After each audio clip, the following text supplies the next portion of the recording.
आप सभी का एक बार फिर से स्वागत है एनसीईआरटी एससीईआरटी एमसीक्यू सीरीज में। और इस साइंस के सीरीज में आज ये पहला क्लास होने वाला है एनसीईआरटी एमसीक्यू का। हालांकि इससे पहले जो है इस सीरीज में जो हिस्ट्री है वो उसका 4 वीडियो और साथ में जो ज्योग्राफी है उसका 3 वीडियो, यानी टोटल जो है 7 वीडियो हम लोग इस सीरीज में देख चुके हैं। और ये 8वां वीडियो होने वाला है इस सीरीज का और ये साइंस का पहला होगा, जिसमें हम लोग साइंस में एनसीईआरटी के जो भी एमसीक्यू बन रहे हैं उसको हम लोग कवर करेंगे।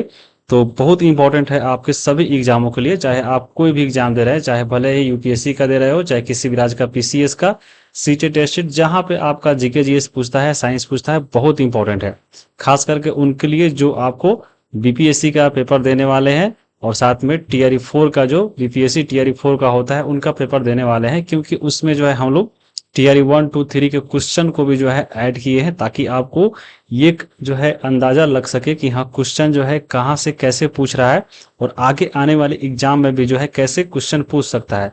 एनसीईआरटी पढ़ने के लिए सब कोई पढ़ता है, लेकिन देखिए जब तक क्वेश्चन नहीं बन रहा है और क्वेश्चन जब तक आप नहीं देखिएगा कि हाँ क्वेश्चन किस टाइप से सेट होता है, तब तक जो है आपका एनसीईआरटी पढ़ना बेकार है। तो एनसीईआरटी पढ़ने का भी एक तरीका जो है आपका एक बदलेगा, इसको बहुत फायदा करेगा सभी एग्जामों को। चलिए हम वीडियो को शुरू करते हैं और यहाँ पे जो है पहला क्वेश्चन लाते हैं। उससे पहले आप अगर चैनल पर नए हैं तो इसको सब्सक्राइब कीजिए और यहाँ से जो है आप जुड़ सकते हैं।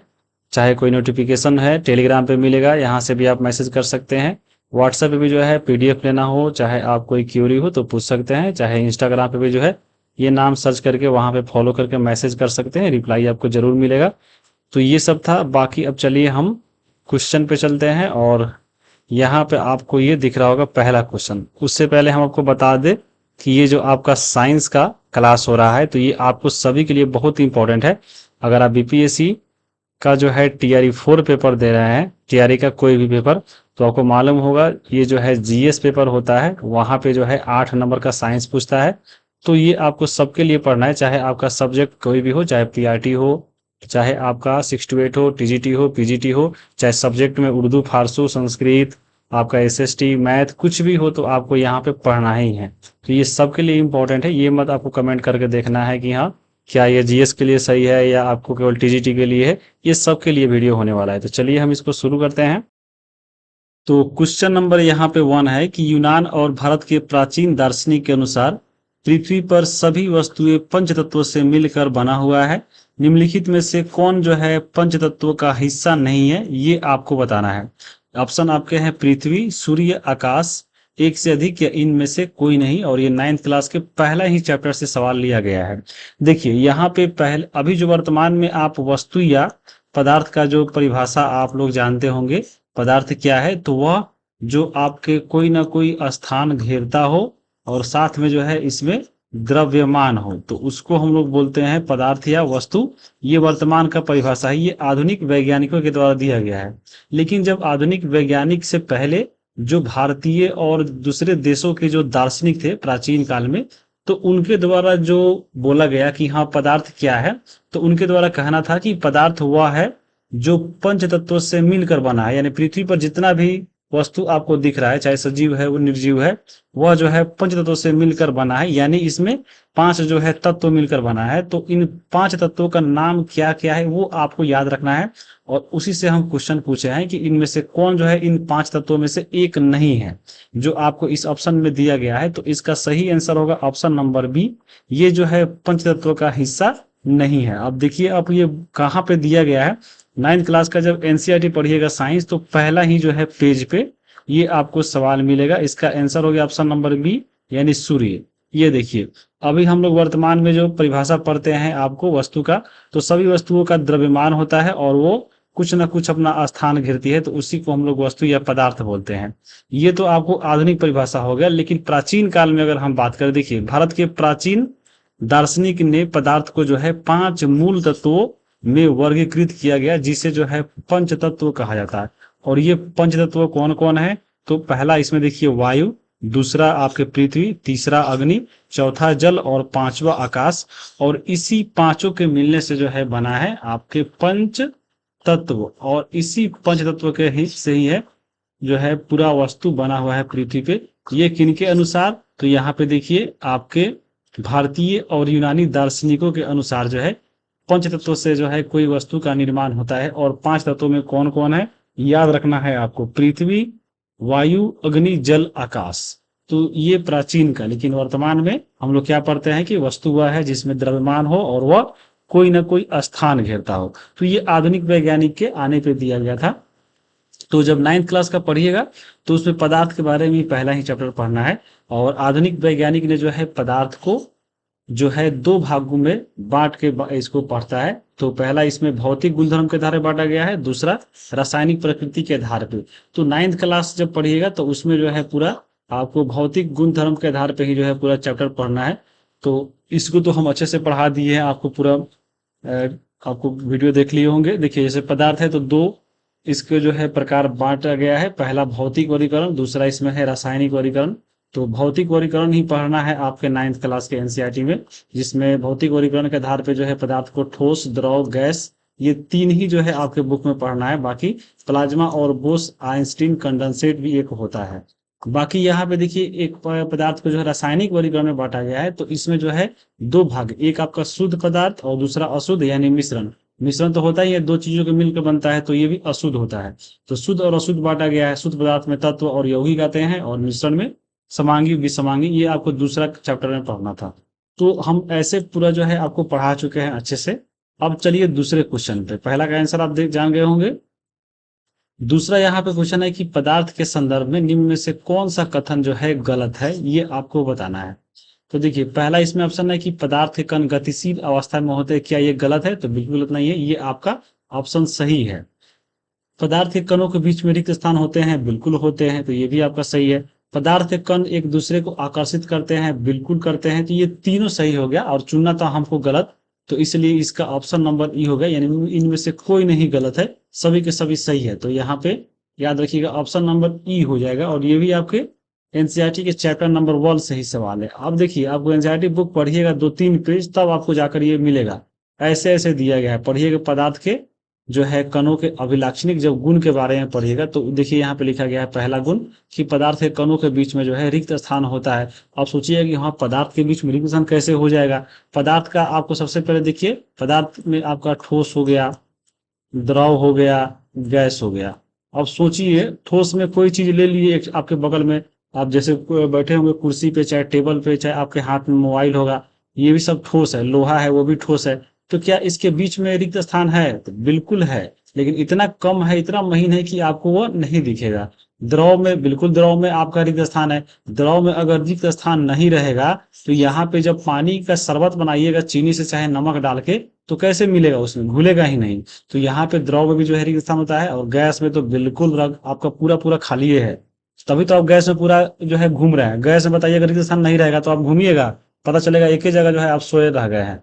तो यहाँ पे ठोस, द्रव, गैस तीनों में जो है क्या होता है, पदार्थ को बीच में जो है रिक्त स्थान होता है। तो ये पहला सही था। वैसे ही आप पढ़िएगा इसमें दूसरा, तो पदार्थ के कण निरंतर जो है गतिशील होते हैं, ये बिल्कुल आपका सही है। तो ये हम आपको पूरा जो है क्रिया करके आपको बताए हैं पूरा अच्छे से। जब आप पढ़िएगा 9th क्लास का वीडियो पूरा अपलोड कर दिया गया है, वहां पे एक पर हम जैसे लिख, देखिए ये पदार्थ है, ठोस, द्रव, गैस। ये देखिए आपको जो है ये पार्टिकल है, ये जैसे ठोस है तो ठोस के पार्टिकल देखिए ये सब जो है इसके पार्टिकल है, यानी इसके कण है। ये पदार्थ के कण जो है आपस में क्या है, देखिए ये जो है आपस में सटा हुआ है। इनके बीच में जो है रिक्त स्थान होता है। ये जो है पदार्थ जो होता है सब कणों से मिलकर बना है। पदार्थ के कण जो है निरंतर आपको गतिशील होता है। देखिएगा जैसे आप लोहा ही या कुछ भी ले लिए ठोस, देखिएगा ठोस को अगर आप गर्म कीजिएगा तो इसमें जो कण होता है वही तो पिघलता है, यानी वो गति करता है। तो यहाँ पे पदार्थ के कण गतिशील भी रहते हैं, और पदार्थ के कण एक दूसरे को आकर्षित करते हैं। तभी तो आपका ठोस एक जगह है। जैसे लोहा है तो पूरा एक जगह एकत्रित है, तो वो क्योंकि एक दूसरे जो है कण है वो आकर्षित कर रहे हैं। लेकिन ये जो कण होते हैं बहुत ही छोटे हैं, तो ये आपको ऐसे नहीं दिखाई देगा। जैसे देखिए यहाँ पे लिखा भी गया है कि पदार्थ के ये कण कितने छोटे होते हैं, तो पदार्थ के कण बहुत छोटे होते हैं, इतने छोटे कि हम इसका कल्पना भी नहीं कर सकते हैं। सोच लीजिए कितना छोटा होता है। तो यहाँ पे भौतिक गुण जो है पदार्थ के बारे में, ये चारों पॉइंट याद रखना है, कहीं से भी पूछ सकता है। ठीक है, अब हम चलेंगे आगे। अगला देखेंगे 3 नंबर क्वेश्चन। देखिए तीसरा नंबर यहाँ पे आपका क्वेश्चन है कि पदार्थ की किस अवस्था में ठोस, द्रव, और गैस, तीनों का जो है विसरण संभव है। यानी आपको सबसे पहले विसरण क्या है, तो विसरण मतलब क्या होता है कि स्वतः जो है कोई चीज घुल मिल जाता है, तो उसको हम लोग बोलते हैं विसरण। तो आपको बताना है कि यहाँ पे पदार्थ के किस अवस्था में जो है ठोस, द्रव, गैस, ये तीनों जो है उसमें जाकर मिल जाएगा।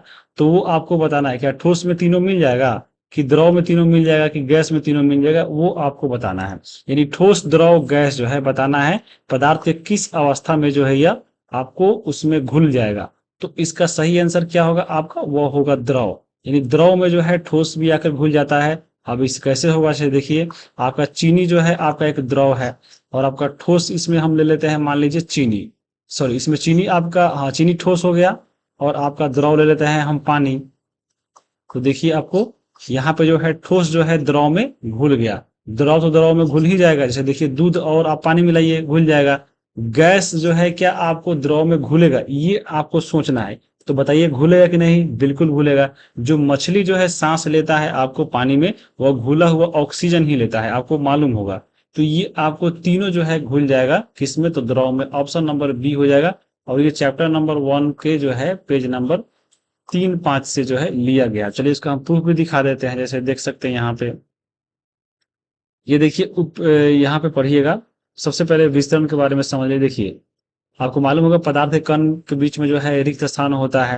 देखिए दो विभिन्न पदार्थों के कणों का स्वतः मिलना ही जो है विस्तरण कहलाता है। याद रखिएगा, दो अगर कोई पदार्थ है, अगर स्वतः मिल रहा है उसके कण, तो उसी को हम जो है क्या बोलेंगे, विस्तरण बोलेंगे। और अगर हम कोई पदार्थ को गर्म करते हैं, तो विसरण भी जो है तेज जाता है, क्योंकि उसके जो कण होते हैं वो गतिशील हो जाते हैं। तो इसलिए जो है क्या होता है, आपको विसरण भी तेज हो जाता है। तो विसरण आप जान लिए।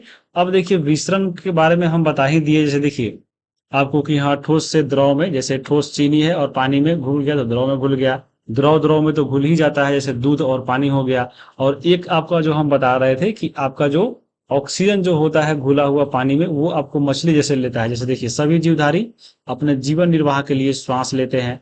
जलीय जंतु जो है जल में घुली हुई ऑक्सीजन के कारण श्वास लेते हैं। इस तरह हम इस निष्कर्ष पे पहुंचते हैं कि द्रव में जो है ठोस, द्रव और गैस तीनों का विसरण संभव है। तो याद रखिएगा, ठोस, द्रव, गैस का जो है विसरण किस पदार्थ की अवस्था में संभव है, तो वह आपको द्रव में संभव है। और यही आपको हम जो है क्वेश्चन वहां पे पूछ लिए थे। तो बहुत इंपॉर्टेंट है, इसको याद रखिएगा।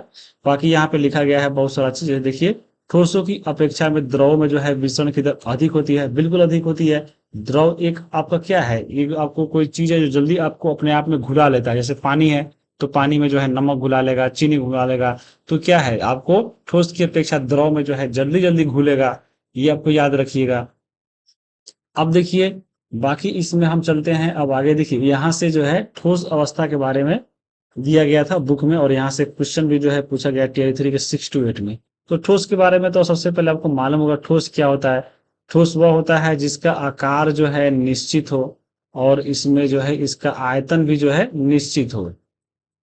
ठोस आकार और आपके इसमें जो है इसका आयतन, आकार और आयतन निश्चित हो। जैसे देखिए आपको कोई भी वस्तु है, जैसे आप ठोस ले लीजिए, जैसे आपका एक कलम ही आपके हाथ में होगा, तो कलम को देखिए आप या हाथ में रखिए, चाहे अपना बैग में रखिए, चाहे पॉकेट में रखिए, चाहे आपका घर में कहीं फेंक दीजिए, चाहे पानी में फेंक दीजिए, उसका जो आकार जैसे कलम का है उसी प्रकार से रहेगा। अब यहाँ पे देखिए इसका आयतन, अब कलम को जो है अपना बैग में रखिए, चाहे हाथ में रखिए, चाहे पॉकेट में रखिए। कलम आपका 100 ग्राम का है, तो आपको पॉकेट में भी 100 ग्राम का रहेगा, हाथ में भी 100 ग्राम का ही रहेगा, कहीं भी 100 ग्राम का ही रहेगा। तो यहाँ पे ठोस में याद रखिए आकार निश्चित और आयतन निश्चित होता है। और इसका जो है नगण्य संप्रेरता होता है, यानी इसको तो कम, बहुत कम से जो है दबाया जाता है। बाह्य बल लगाकर जो है इसको आकार बदल सकते हैं, बिल्कुल होते हैं। और कलम में के जो है आप लमरा दीजिए दोनों हाथ पकड़ के, तो देखिए कर्व आकार का बन जाएगा। अगर प्लास्टिक का कलम है 3 रुपए वाला था, तो यहाँ पे आपको याद रखिएगा बल लगाने पर जो है ठोस टूट सकता है, लेकिन इसका आकार जो है नहीं बदलता। ये दृढ़ होते हैं, ये ठोस का गुण था। और देखिए यही से क्वेश्चन पूछ लिया था आपका कि कौन सा ठोस का विशेषता नहीं है। तो देखिए कौन नहीं है उसको चुनना है। तो आसानी से बहने की क्षमता, अणु बारीकी से पैक होते हैं, निश्चित आकार होता है, एक से अधिक इनमें से कोई नहीं। तो अभी ठोस में देखते हैं कि इसका निश्चित आकार होता है, तो ये तो होगा नहीं। इसके जो है अणु बिल्कुल बारीकी से पैक होते हैं, बिल्कुल सटा सटा रहता है इसका कण, तो ये भी सही है। क्या ठोस जो है आसानी से इसमें बहने की क्षमता होती है? बिल्कुल नहीं होती है।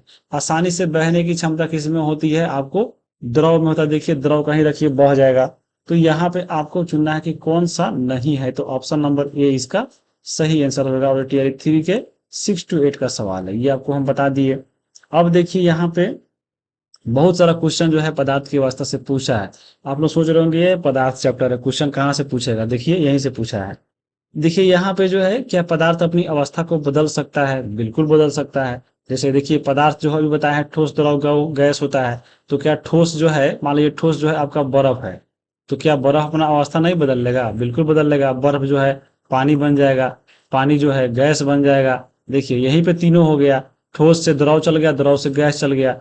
तो पदार्थ भी जो है अपना अवस्था बदलते रहता है। जैसे ठोस है तो ठोस से द्रव बन गया, तो इसको कैसे बनेगा? कोई ठोस वस्तु है, इसको हम अगर गर्म करेंगे तो वो आपको द्रव अवस्था में बदल जाएगा। द्रव को भी जो है यहाँ पे गर्म करेंगे तो गैस में बदल जाएगा। फिर गैस को ठंडा करेंगे तो द्रव बन जाएगा। फिर द्रव को ठंडा करेंगे तो आपका ठोस बन जाएगा। तो ये जो है आपको बदलते रहता है आपको। तो यहीं से एक क्वेश्चन जैसे देखिए कि जल की भाप अवस्था निम्नलिखित में से है। जल की जो अगर भाप अवस्था, यानी जल जो है आपको जब भाप में बदलेगा तो वह भाप कैसा रहता है? गैस रहता है। बिल्कुल यहाँ पे गैस होगा। तो टीआई 3 के टीजीटी का सवाल है आपका। जो इसमें देखिए जल है, जल को अगर हम भाप बना दे, गैस में बदल दे, तो यहाँ पे क्या हो गया? गैस क्या है? एक आपका जो भाप है वो क्या है? आपको गैसीय अवस्था में होता है। तो ऑप्शन नंबर इसका सी हो जाएगा। अब देखिए चौथा नंबर क्वेश्चन।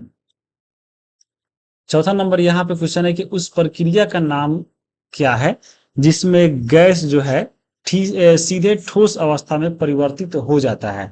यानी गैस जो है बिना पानी में बदले, यानी बिना द्रव में बदले, सीधा जो है अगर ठोस में बदल जाता है तो उसको हम लोग क्या बोलेंगे? इसको संलग्न बोलेंगे यानी फ्यूजन बोलेंगे, या संघनन बोलेंगे जिसको कंडेंसेशन बोलते हैं, कि निक्षेपण बोलेंगे जिसे डिपोजिशन बोलते हैं, या एक से अधिक या इनमें से कोई नहीं। तो इसका सही आंसर आपका होगा निक्षेपण, यानी इसको इंग्लिश से बोलते हैं डिपोजिशन।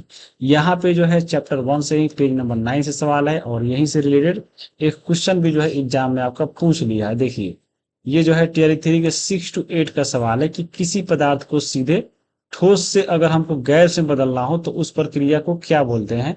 वाष्पीकरण बोलते हैं, कि ऊर्ध्वपातन बोलते हैं, कि पिघलना बोलते हैं, कि एक से अधिक इनमें से कोई नहीं? तो इसको हम लोग बोलते हैं ऊर्ध्वपातन। और यहीं से जो है क्वेश्चन पूछ लिया था, जैसे देख सकते हैं। देखिए यहाँ पे देखिए, देखिए हमने सीखा कि गर्म करने पर कोई पदार्थ जो है अवस्था बदल जाती है। गर्म होने पर ये ठोस से जो है द्रव में बदल जाता है। द्रव को गर्म करेंगे तो गैस में बन जाता है। लेकिन कुछ ऐसा पदार्थ है जो द्रव में बिना बदले ही जो है, ठोस को अगर हम गर्म करेंगे तो वो आपको बिना द्रव में बदले सीधे जो है गैस में बदल जाएगा, और फिर वो आपको वापस ठोस में बदल जाएगा। यानी जो कोई वस्तु है, जो हम अगर उसको गर्म करेंगे, अगर ठोस है तो गैस में बदल जाएगा, और गैस जो है वो ठंडा करेंगे तो वो ठोस में बदल जाएगा। अब जो है उसको एक नाम दिया गया है कि द्रव अवस्था में परिवर्तित हुए बिना अगर जो है कोई वस्तु सीधे गैस में बदल जाता है तो उसको हम लोग बोलते हैं ऊर्ध्वपातन। और यही क्वेश्चन यहाँ से पूछ लिया था 6 to 8 में, कि किसी ठोस को अगर हम सीधा गैस से बदले तो ऊर्ध्वपातन, और यही गैस को अगर सीधे ठोस में बदले तो उसी को जो है हम लोग बोलते हैं निक्षेपण। यानी गैस से सीधे ठोस बनने की प्रक्रिया को निक्षेपण बोलते हैं। इसका उदाहरण है कपूर, उसके बाद आयोडीन, नेप्थलीन, अमोनियम क्लोराइड, ये सब जो है इसके उदाहरण है निक्षेपण के। ये उदाहरण आपको ऊर्ध्वपातन के भी है, दोनों का उदाहरण एक ही है। अब इसको अगर हम गर्म करेंगे तो गैस में बदल जाएगा, ठंडा करेंगे तो आपको ठोस में बदल जाएगा। ये दोनों का उदाहरण सेम ही होता है, तो ये आपको याद रखना है। आपको हम बता दिए इसका निक्षेपण आंसर हो गया, यानी डिपोजिशन। आप फिगर से भी एक बार देख लीजिए। ये देखिए आपका सबसे पहले मान लीजिए कोई वस्तु अगर सॉलिड है यानी ठोस है, इसको अगर हम द्रव में बदलेंगे तो इसको हम बोलेंगे संगलन, यानी इसको बोलेंगे फ्यूजन। अगर वह द्रव से ठोस से बदलता है तो इसको हम जमना यानी सॉलिडिफिकेशन बोलेंगे। अगर कोई वस्तु लिक्विड से अगर गैस से बदलता है यानी द्रव से गैस में, तो यहाँ पे इसको वाष्पीकरण बोलेंगे। अगर गैस से द्रव में बदलता है तो इसको हम संघनन यानी कंडेंसेशन बोलेंगे। अगर यहाँ पे जो है वस्तु कोई ठोस से गैस से बदलता है तो यहाँ पे इसको हम निक्षेपण बोलेंगे, और गैस से ठोस से बदलेगा तो ऊर्ध्वपातन बोलेंगे। यहीं से जो है क्वेश्चन आपके एग्जाम में पूछ लिया था जो आपको हम यहाँ पे बता दिए हैं। अब चलिए यहाँ पे देखिए आपकी, अब देखिए यहाँ पे इसी चैप्टर से जो है इसी कंसेप्ट से 3-4 क्वेश्चन पूछा है, वो भी लगातार पूछा है। जब आप बुक पढ़िएगा तो आपको मिल जाएगा, प्रूफ के साथ हम दिखा देते हैं। जैसे देखिए एक ही पेज से 3-4 क्वेश्चन, जैसे आप देख सकते हैं 76 नंबर टीआरई 3 के टीजीटी, फिर 77 नंबर टीआरई 3 के टीजीटी, उसके बाद एक और नीचे देख लीजिए 78 नंबर, ये भी टीआरई 3 के टीजीटी, और वो भी एक ही पेज से देखिए 3 क्वेश्चन।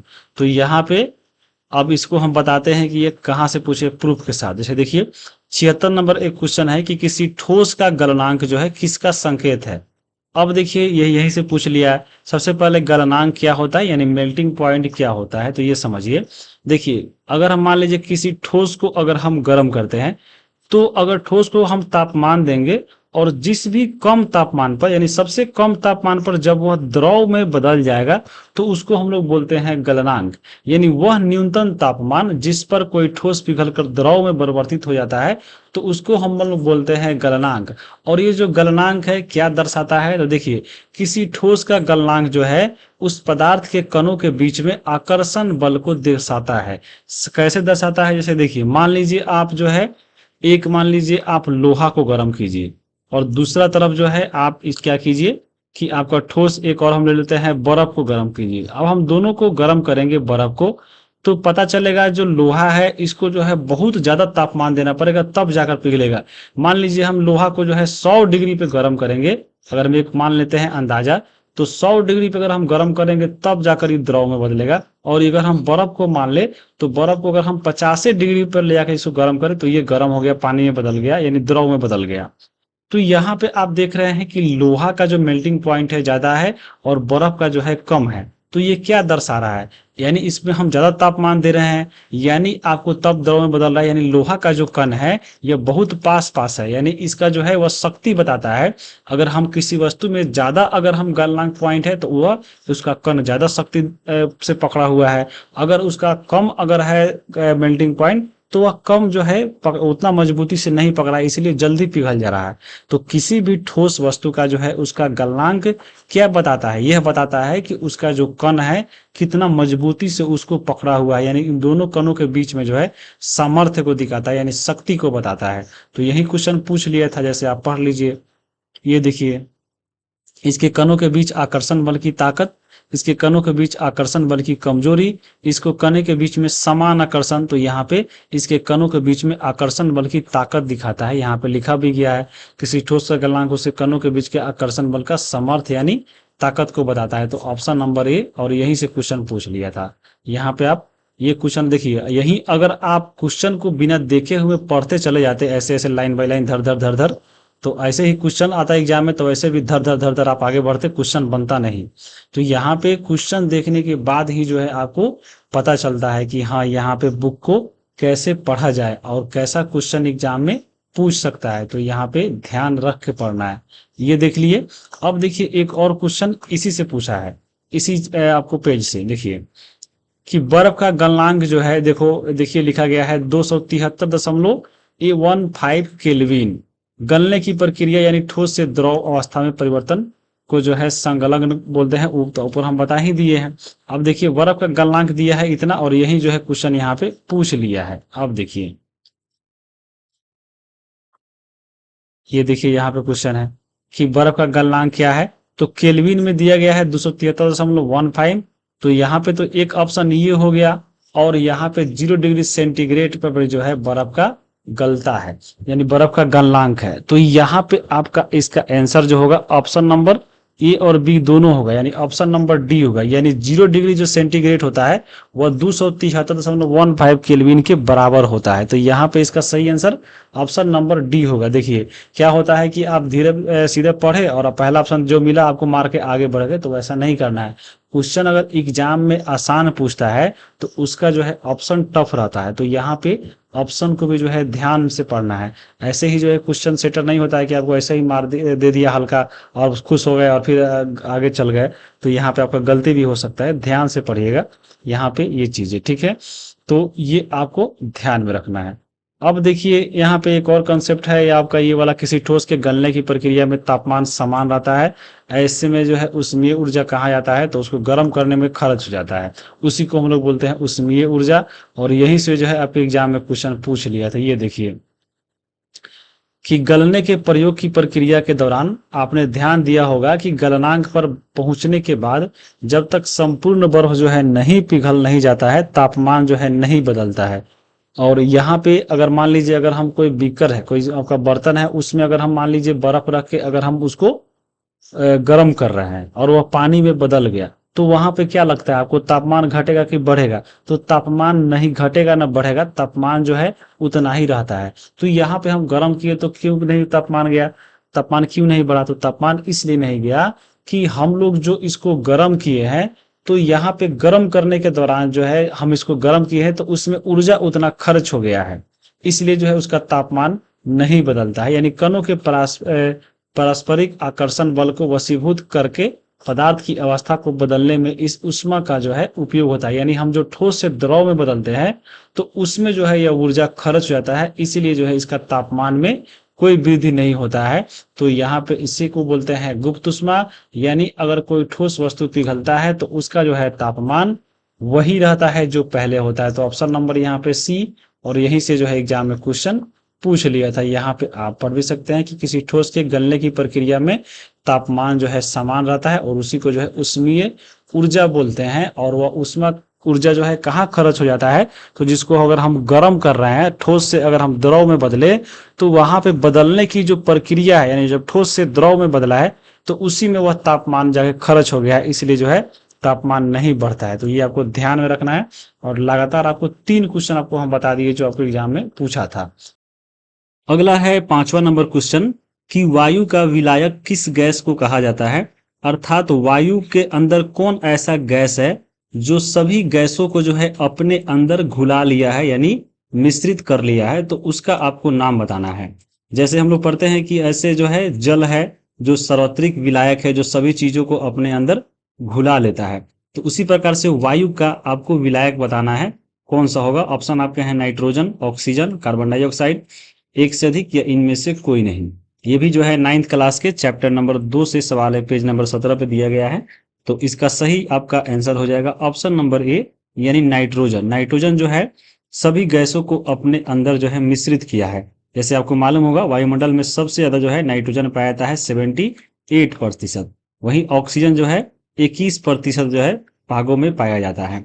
तो क्योंकि आपका नाइट्रोजन ज्यादा है, तो इसलिए जो है सभी गैस इसके अंदर आके आपको घुला हुआ है, यानी बिला गया है, तो इसको हम लोग वायु का विलायक बोलेंगे। ऑप्शन नंबर ए होगा।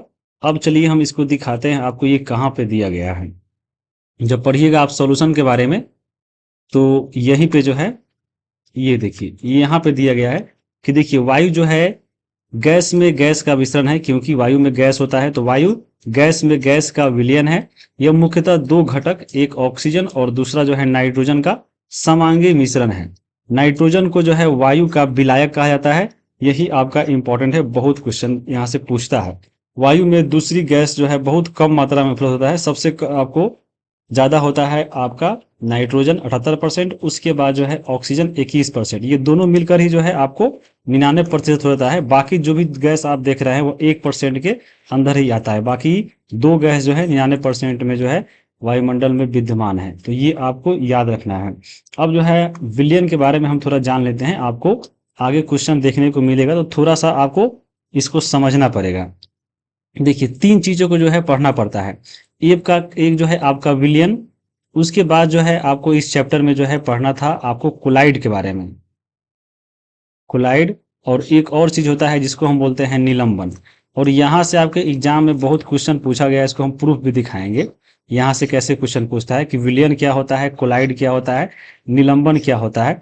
तो अभी हम विलयन पढ़ रहे हैं। विलयन जो होता है एक समांगी मिश्रण होता है, यानी आपको जो भी चीज इसमें मिलता है पूरा आपको बराबर मिलेगा, आपको पता नहीं चलेगा कि मिला हुआ। जैसे पानी और चीनी को हम घोलते हैं तो पूरा जो है उसके कण कण में जो है चीनी चला जाता है, वो को पता नहीं चलता है। जैसे नींबू को पानी में घोलेंगे तो पूरा अगर बराबर मिल गया है तो वो समांगी मिश्रण होता है। तो आपको विलयन जो है समांगी मिश्रण है, जबकि कोलाइड और जो निलंबन है ये आपका जो है क्या है, ये आपका जो निलंबन है वह विसमांगी मिश्रण है। जैसे निलंबन में आप समझ सकते हैं, जैसे नाला का पानी, जैसे देखिएगा नाला का पानी एक गिलास में उठाइए, शीशा के गिलास में देखिएगा, उसमें जो छोटा छोटा कण आपको तैरते दिखेगा, तो वो निलंबन है। तो इसके बारे में हम पढ़ेंगे। सबसे पहले विलयन के बारे में कुछ जान लेते हैं। आपको एग्जाम में क्वेश्चन पूछता है और पूछा गया है, आपको हम दिखा भी देंगे इसमें प्रूफ। तो विलयन को जो है इंग्लिश में बोलते हैं सॉल्यूशन। और ये जो इसमें दो पार्ट होता है, एक आपका जो है चीनी और एक पानी, यानी जो पानी जो होता है उसको हम लोग बोलते हैं विलायक, यानी ये किसी चीज़ों को अपने अंदर विला लिया है, तो यानी इसको हम विलायक बोलते हैं, यानी सॉल्वेंट। और विलेय पदार्थ वह होता है जो उसके अंदर विल जाता है, यानी घुल जाता है, तो उसको बोलते हैं सॉल्यूट। तो यहाँ पे विलयन दो पदार्थ से, एक आपका पानी से और दूसरा चीनी से, यानी एक जो है घुलाने वाला और एक घुलने वाला। तो घुलाने वाला को हम बोलेंगे सॉल्वेंट और घुलने वाला को बोलेंगे सॉल्यूट। तो ये आपको याद रखना है। यानी विलयन की बात करें तो देखिए, विलयन जो है दो या दो से अधिक पदार्थों का एक समांगी मिश्रण है। विलयन के बड़े अवयव को, यानी जो ज्यादा भाग होता है विलयन में, उसको हम लोग बोलते हैं विलायक। अब देखिए, पानी और चीनी को घुलाएंगे तो सबसे ज्यादा पानी ही रहता है, तो पानी को हम लोग बोलते हैं विलायक, यानी जो ज्यादा चीज है उसको विलायक बोलेंगे, और जो कम चीज है उसको हम लोग विलेय बोलेंगे। तो ये आपको डिफरेंस जो है छोटा थोड़ा याद रखना है। और समांगी मिश्रण में आपको याद रखिएगा कि आपको दोनों जो है मतलब जो कण है बराबर भागों में मिलता है। जैसे यहाँ पे लिखा भी गया है, जैसे देखिए, एक विलयन में कणों में समांगिकता होती है। उदाहरण के लिए जैसे देखिए, नींबू जल का स्वाद सदैव जो है समान रहता है। देखिए, नींबू और जल को एक बाल्टी में घोरिए, चाहे एक जो है गिलास में घोरिए, आपको पानी जो है कहीं से पीजिए, आपको ऊपर का पानी पीजिए गिलास में का, चाहे नीचे का पानी पीजिए, वो हमेशा जो है एक स्वाद का लगेगा। तो यहाँ पे क्या है, यह एक समांगी मिश्रण है, यानी पूरा अगर बराबर जो है, यानी इसके विलयन में चीनी और नमक के कण अगर समान रूप से वितरित है तो उसको हम लोग बोलते हैं समांगी मिश्रण। तो विलयन क्या है, एक आपका समांगी मिश्रण है, ये आपको एक ध्यान में रखना है। अब इसका कुछ उदाहरण भी जैसे दिया गया है, यहाँ पे उदाहरण देख सकते हैं। यहाँ पे देख सकते हैं, पहला दिया है कि चीनी और जल का विलयन एक जो है तरल घोल में ठोस का उदाहरण है। जैसे चीनी आपका जल हो गया, तो ठोस में आपका जो है जल का उदाहरण, यानी ठोस में द्रव का उदाहरण है। और इसमें आपका चीनी जो है घुल गया, यानी यह विलेय पदार्थ है, और जो जल जो है इसको अपने अंदर घुला लिया, यानी विला लिया, तो ये जल विलायक है। तो ये आपको याद रखना है। एक होता है टिंचर आयोडीन, याद रखिएगा, टिंचर आयोडीन में जो है एक आयोडीन होता है और अल्कोहल का मिश्रण जो होता है उसी को हम बोलते हैं टिंचर आयोडीन। ये बहुत इंपॉर्टेंट है, आपको याद रखना है। बाकी यहाँ पे एक जो होता है वात युक्त पेय, जैसे जैसे आप पीते होंगे ठंडा स्प्राइट, तो उसी में ये होता है वात युक्त पेय पदार्थ, जिसमें सोडा जल कोक ये सब होता है। ये आपको क्या होता है, तो कार्बन डाइऑक्साइड का जो है इसमें प्रेशर करके इसको डाला जाता है, ये आपको गैस विलय है, याद रखिएगा। तो ये सब उदाहरण है इसका। बाकी अब देखिए, एक और क्वेश्चन देखिए यहाँ से आपको दिखाई देते हैं। देखिए, ये आपका 69वीं बीपीएससी का सवाल है, और ये आपको एनसीईआरटी के 9 चैप्टर में पूछा गया है, पहला ही चैप्टर से। देखिए, क्वेश्चन था कि विलयन या विलायक के प्रति इकाई आयतन या द्रव्यमान में उपस्थित विलेय की मात्रा को रसायन में किस रूप से जाना जाता है। यानी आपको प्रति इकाई आयतन या द्रव्यमान में आपको कितना जो है उसमें कोई चीज घुला है, उसको हम लोग क्या बोलते हैं। यानी आप आसानी भाषा में समझिए कि पानी में जो है कितना चीज कोई अगर घुला है, जैसे चीनी या कुछ भी, तो इस मात्रा को क्या बोलते हैं, तो इसको बोलते हैं विलयन की सांद्रता। ऑप्शन नंबर इसका डी हो जाएगा। अब इसका प्रूफ देखते हैं हम लोग। तो देखिए, यहाँ पे दिया गया है प्रूफ, विलयन की सांद्रता यानी कंसंट्रेशन ऑफ सॉल्यूशन। ये क्या होता है, तो सीधा समझिए कि विलायक की मात्रा द्रव्यमान और आयतन में घुले हुए विलेय पदार्थ की मात्रा को विलयन की सांद्रता बोलते हैं। यानी विलायक मतलब पानी, यानी पानी की मात्रा में, यानी हो सकता है पानी द्रव्यमान में 1 kg मान लीजिए, अगर हम इसको मान ले 1 kg, या इसका आयतन जो है आपका जितना यह जगह घेरे, चाहे एक बाल्टी हम मांग ले, जितना यह आपका जगह खींचता है, चाहे वह आयतन में हो चाहे द्रव्यमान में हो, तो 1 kg पानी में चाहे 1 किलो बाल्टी में जितना यहाँ पे कोई पदार्थ घुलता है, जैसे मान लीजिए अगर चीनी घुल रहा है, तो इसको हम लोग बोलते हैं विलयन की सांद्रता। यानी 1 kg बाल्टी में या 1 kg पानी में इसमें जो है उपस्थित चीनी की जो मात्रा है वही कहलाता है विलयन की सांद्रता। यानी विलयन में कोई चीज कितना घुला हुआ है वही उसकी सांद्रता होती है। तो यहीं से आपके क्वेश्चन पूछ लिया था 9th क्लास के, आप यहाँ पे देख सकते हैं। आंसर होगा विलयन की सांद्रता यानी कंसंट्रेशन ऑफ सॉल्यूशन। अब हम आगे देखेंगे इसमें। अब ये देखिए, विलयन की सांद्रता के हिसाब से जो है इसको जो है 3 भागों में बांटा गया है, और इसको हम अच्छे से पढ़ चुके हैं, आपको एनसीईआरटी क्लास में। दोस्त थोड़ा समझ लीजिए, एक होता है संतृप्त विलयन, दूसरा असंतृप्त विलयन और तीसरा होता है अति संतृप्त। तो इसको हम लोग ऐसे याद रखेंगे, ये कंफ्यूजन बहुत करता है, हम लोग ऐसे याद रखेंगे। देखिए एक जो है संतृप्त, ऐसे याद रखिए कि अगर हम कोई चीज जो है घोलते हैं किसी विलायक में, जैसे चीनी और पानी का मिश्रण बनाते हैं, तो मान लीजिए अगर एक जो है गिलास में अगर 2 चम्मच अगर हम रख देंगे चीनी, तो हमारा जो है मन तृप्त हो जाता है, यानी जितना चाहिए हमको शरबत में चीनी उतना अगर है तो उसको हम बोलेंगे संतृप्त। यानी अगर आप शरबत पीते हैं बनाकर चीनी पानी का और उसमें 2 चम्मच आपके लिए पर्याप्त है, तो वो अगर पीते हैं तो उसका अगर मन आपका संतृप्त हो जाता है, यानी मन तृप्त हो जाता है, आत्मा को शांति मिल जाता है, तो उसको हम बोलते हैं मन की तृप्त हो गया, यानी वह संतृप्त है। यानी अगर विलेय पदार्थ की मात्रा विलायक के अनुसार हो, यानी अगर चीनी की मात्रा पानी में जो है आवश्यकता अनुसार हो, यानी पीने लायक हो, तो उसको हम बोलेंगे मन तृप्त हो गया, यानी संतृप्त विलयन। एक होता है असंतृप्त, यानी अगर हम मान लें अगर ज्यादा पानी रख दे, मान लीजिए अगर एक जो है गिलास में 2 चम्मच जो है रखने लायक होता है चीनी, लेकिन हम वहीं अगर एक बाल्टी ले ले और एक बाल्टी में मिला दे 2 चम्मच यहाँ पे नमक, चाहे 2 चम्मच यहाँ पे पानी, तो ये आपका मन करेगा पीने के लिए, पता ही नहीं चलेगा कि हाँ कितना इसमें चीनी है।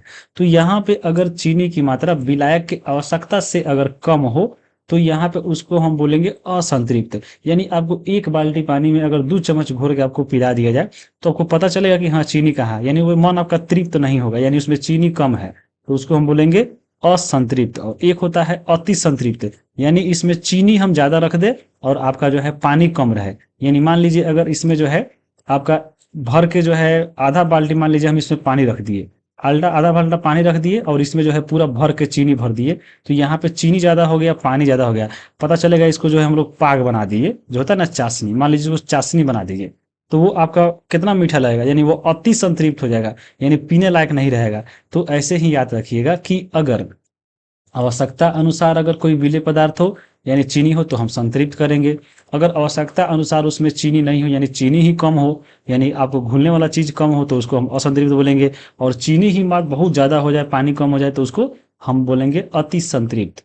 तो इस प्रकार से बांटा गया है और इसको हम पढ़ा चुके हैं। अगला देखिए आपका है क्वेश्चन नंबर 6 कि विलयन में के बारे में कौन सा कथन सही है, ये आपको बताना है। अब देखिए पढ़ाए हैं बताएं आपको कि यहाँ एक पढ़ना है विलयन, एक पढ़ना है आपका निलंबर और दूसरा पढ़ना है आपका कोलाइड। तो इसके बारे में हम डिटेल से पढ़ेंगे, लेकिन आपको यहाँ पे ऑप्शन है, इसके कणों को जो है आंखों से हम लोग नहीं देख सकते हैं, बिल्कुल ये सही है। विलयन जो होता है जैसे नींबू और पानी, जैसे चीनी और पानी, इसके जो कण है वो आपको दिखाई नहीं देते हैं, क्योंकि वो समान मात्रा में सभी बराबर भागों में बटा हुआ है, तो इसका कण को जो है हम लोग आंखों से नहीं देख सकते हैं। आपको खुले आंखों से, मतलब ऐसे नहीं, मतलब जो अब टेलीस्कोप चाहे उससे देखने लगे, वो सबसे नहीं, अगर खुले आंखों से हम लोग इसको नहीं देख सकते हैं। इसमें जो है प्रकाश के मार्ग नहीं दिखते हैं, बिल्कुल ये सही है। जब तक आपको जो है किसी भी विलयन में जब उसके पार्टिकल नहीं दिखाई देंगे, उसके कण नहीं दिखाई देंगे, तब तक उसके जो है प्रकाश जब उससे जाएगा तो वो आपको रिफ्लेक्ट नहीं कर पाएगा, इसलिए जो है उससे जो है प्रकाश के मार्ग को आप नहीं देख सकते हैं। उसके बाद है इसमें कि विलयन अस्थाई होते हैं। यहाँ पे जो है विलयन जो होता है सॉल्यूशन, ये बिल्कुल अस्थाई होते हैं। यानी आप देखिए जैसे पानी और चीनी को मिला दिए, मिला के जो है रख दीजिए टेबल पर 1 घंटा 2 घंटा, देखिएगा वो बराबर रहेगा, उसमें जो है उसका जो कण है वह नीचे ऊपर नहीं जाएगा, यानी वो अस्थाई है। मान लीजिए आप एक बाल्टी में जो है चीनी और पानी घोल के रखे हैं, बहुत देर तक रखिएगा, देखिएगा ऐसा ही रहेगा। और एक बाल्टी लीजिए, उसमें क्या कीजिए कि आपका जो है बालू और पानी मिला दीजिए, बालू और पानी देखिएगा, थोड़ा देर मिलाइएगा तब तक ठीक रहेगा, और मिला के थोड़ा देर छोड़ दीजिएगा तो सारा बालू का कण जो है नीचे आके यहाँ पे बैठ जाएगा। तो ये आपका अस्थाई हो गया, यानी इसमें विलयन जो है अस्थाई नहीं रहा, वो आपका अस्थाई हो गया, क्योंकि बालू का कण नीचे आ गया है। तो ये आपका तीनों जो है विलयन के बारे में सही पॉइंट है, तो इसीलिए ऑप्शन नंबर इसका आपको डी हो जाएगा। इसका आंसर डी हो गया, ये भी चैप्टर नंबर 2 से ही सवाल है। अब चलिए इसको हम बता थोड़ा विलयन के गुण आपको समझ लेते हैं। देखिए विलयन एक आपको समांगी मिश्रण है, आपको ऊपर भी बता दिए हैं हम। विलयन के जो कण होते हैं वह इसका व्यास दिया गया है कि एक जो है आपको न्यूटन मीटर होता है, नैनोमीटर, जिसको 10⁻⁹ मीटर बोलते हैं, और ये बहुत छोटे होते हैं, इसलिए इसे जो हम आंखों से नहीं देख सकते, यानी विलयन के कण को जो है हम लोग आंख से जो है नहीं देख सकते हैं। दूसरा इसमें देखिए, अपने छोटे आकार के कारण विलयन के कण जो है गुजर रही प्रकाश की किरणों को फैलाते नहीं है, इसलिए विलयन के जो कण में हम लोग मार्क दिखाई नहीं देता है, क्योंकि विलयन के कण जो होता है बहुत आपको बराबर भागों में बटा रहता है, तो उसमें प्रकाश का प्रकीर्णन नहीं होता है, इसलिए इसमें हम लोग जो है प्रकाश के मार्ग को नहीं देख सकते हैं। तीसरा इसमें देखिए, छानने की विधि के द्वारा विलय के कणों को हम लोग जो है पृथक नहीं कर सकते। जैसे चीनी और पानी का घोल बना लीजिए, चाहे नींबू पानी का, अब उसको छानिए चाहे छन्ना से, छनेगा नहीं छनेगा।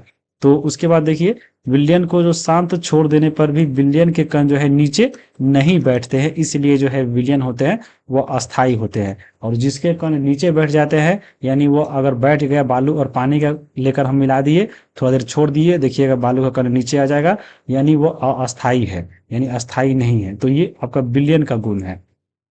उसी प्रकार आपको बताए हैं कि निलंबन के बारे में। निलंबन जो होता है, समझ लीजिए नाला का पानी, यानी देखिए आप नाला बह रहा होगा, उसका एक गिलास पानी उठाइए शीशा में और देखिए, आपको जो है बहुत कुछ उसमें दिखाई देगा। जैसे यहाँ पे आप देख सकते हैं जो निलंबन के बारे में, कि वह पदार्थ जो विलायक में अघुलनशील हो, यानी पानी में कोई चीज अगर अच्छे से नहीं घुलता है और वो उसको जो है हम लोग आंखों से देखा जा सकता है, क्योंकि नहीं घुलेगा तो हम लोग आंख से देख लेंगे, तो उसको हम लोग बोलेंगे निलंबर। यानी वो निलंबन जो है एक विसमांगी मिश्रण है, क्योंकि बराबर सभी भागों में जो है बराबर भागों में नहीं घुला है, यानी चारों तरफ दिख रहा है, तो वो आपको विसमांगी मिश्रण है।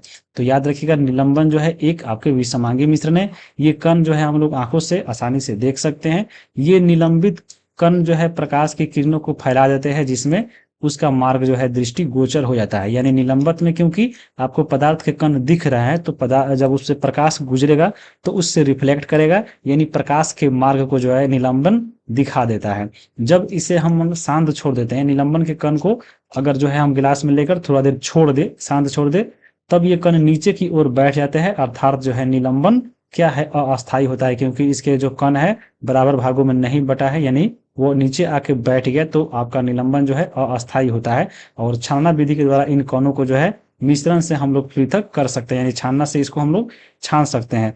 जब सभी कण नीचे बैठ जाते हैं तो निलंबन समाप्त हो जाता है, तथा विलयन में प्रकाश की किरण का प्रकीर्णन रुक जाता है। जब क्योंकि जो कण ही पदार्थ का कण ही होता है, उसी से प्रकाश टकराता है तो प्रकीर्णन होता है, और ये कण ही अगर नीचे बैठ जाएगा तो यहाँ पे प्रकाश का प्रकीर्णन भी रुक जाएगा। तो ये आपको निलंबन के बारे में है, और क्वेश्चन बहुत पूछता है, इसलिए जो है आपको यहाँ से इस सब में थोड़ा थोड़ा डिफरेंस है, आपको ध्यान में रखिएगा। अब चलिए यहाँ पे एक और क्वेश्चन आपको अगला है।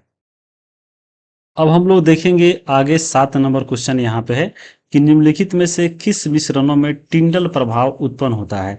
तो टिंडल प्रभाव सबसे पहले क्या होता है, प्रकाश का फैलना जो है वह टिंडल प्रभाव कहलाता है। प्रकाश का फैलना, और प्रकाश का फैलना जो है कब होता है, किसी विलयन में। तो आप देखिएगा, जब पदार्थ के कण जो है अगर उसमें दिखाई दे रहे हैं विलयन में, तो अगर उससे प्रकाश जो है पास करेगा तो पदार्थ के कण से टकराकर जो है उसका प्रकीर्णन होता है, वो फैलता है। तो बताना है आपको किस में होता है, विलयन में होता है कि निलंबन में होता है कि कोलाइड में होता है, एक से अधिक इनमें से कोई नहीं। ये आपके चैप्टर 2 से है 9th क्लास का। तो इसका सही आंसर होगा कोलाइड। कोलाइड में जो है प्रकाश का प्रकीर्णन होता है और उससे प्रकाश फैलता है, जिसको हम लोग बोलते हैं टिंडल प्रभाव।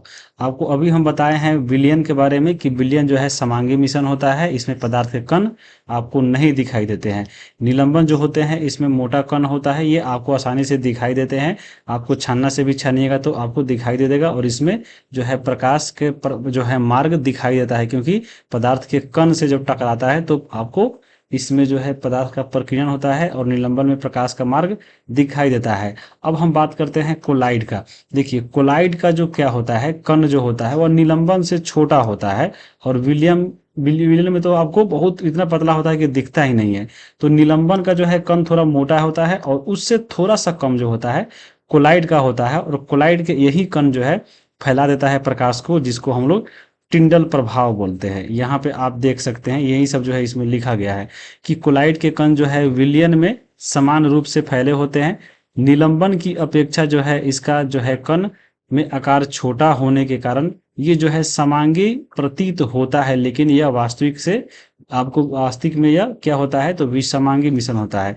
कोलाइड की बात करें तो इसमें क्योंकि मोटा कण होता है, तो ये आपको क्योंकि छोटा होता है, थोड़ा सा मतलब पतला पतला कण होता है, तो ये आपको दिखेगा समांगी की तरह, लेकिन यह वास्तविक रूप से विसमांगी मिश्रण होता है। कोलाइड कणों के जो है छोटे आकार के कारण हम इसे आंख से नहीं देख पाते हैं, लेकिन ये कण जो है प्रकाश की किरणों को आसानी से फैला देता है, और प्रकाश का फैलना ही जो है आपको कहलाता है टिंडल प्रभाव। तो प्रकाश की किरण का देखिए लिखा हुआ है, प्रकाश की किरण का फैलना टिंडल प्रभाव कहलाता है। तो किसमें होता है, तो यह आपको कोलाइड में होता है। तो ये आपको याद रखिएगा, टिंडल नामक वैज्ञानिक ने इसकी खोज की थी, इसी के नाम पे जो है इसको टिंडल प्रभाव हम लोग बोलते हैं।